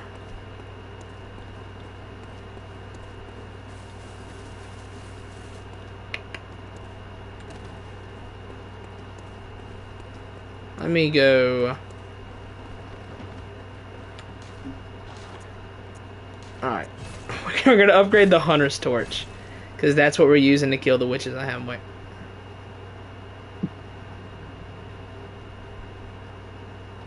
I will use 3 twin shards on this thing. Dude, this is it's gonna take forever to poke those things to death with a torch. It's gonna take forever. Give me that. Sure, what that? I'll go check to see if the flame sprayer is available, but I don't think Gilbert's talking anymore. I think it's because it's midnight. He's gone. Let's see here, Logarius made me tough for my recent playthrough. Logarius is tough. He's tough. The boss ranking. I almost done watch it. Yeah, I know people. It was gonna take people a while to get through it, but I put a lot of time into that. Oh no, he is talking. He's here.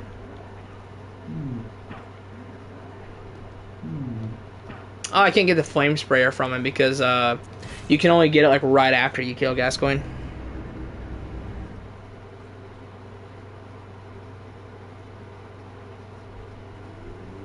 How often do I usually stream? It depends. I would say like in the summertime I usually stream fairly often. It depends on my work schedule.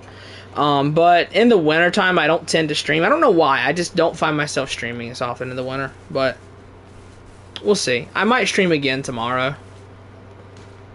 I usually stream at like 11 or 12 Eastern Standard Time. 11 a.m. or 12 p.m. Eastern Standard Time. And then I go for like 3 hours.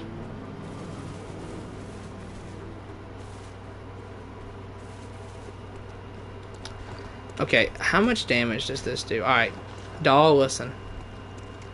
I just want you to know it ain't personal. 73, that is not a lot. That is not a lot of damage.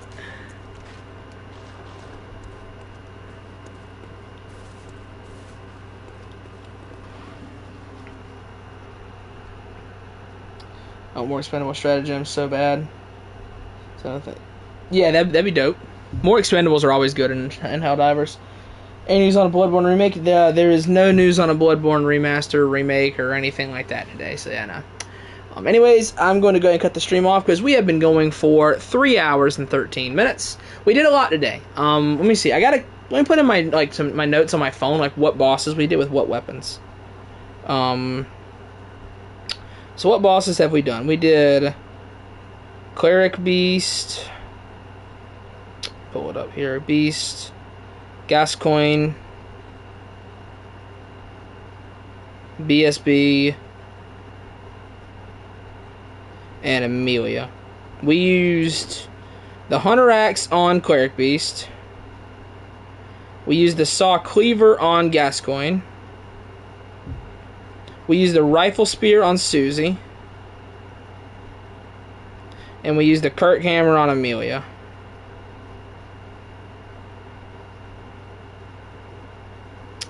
So we did 4 bosses. That's pretty good. I would say that is pretty alright for...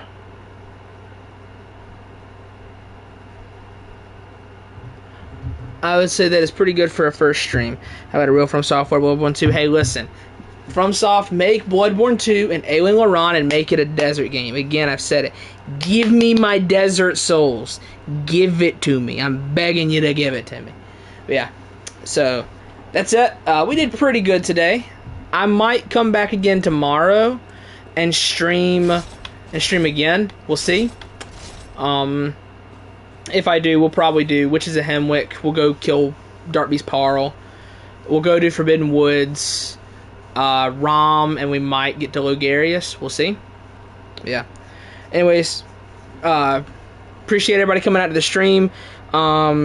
Chopper, Lorenzo, 76, Bovine Lotus, Henry, Godzilla, who was there? There was Epstein Island Victim, Competitively Casual, I think he's dipped out by now, Jack, Jishan, and there was one guy named like Julian something. I'm sorry if I don't remember your name, but yeah, appreciate everybody coming out. We might be live again tomorrow. But yeah, hope everybody has a good day. And if you're if you're on the like the eastern side of the U.S. like me, try and survive this heat wave, man. It'll end eventually. But yeah, appreciate everybody coming out. I'm gonna go ahead and cut it off here. y'all take it easy. Enjoy the rest of your Saturday, and I guess I'll see you in the daily update tonight. Adios.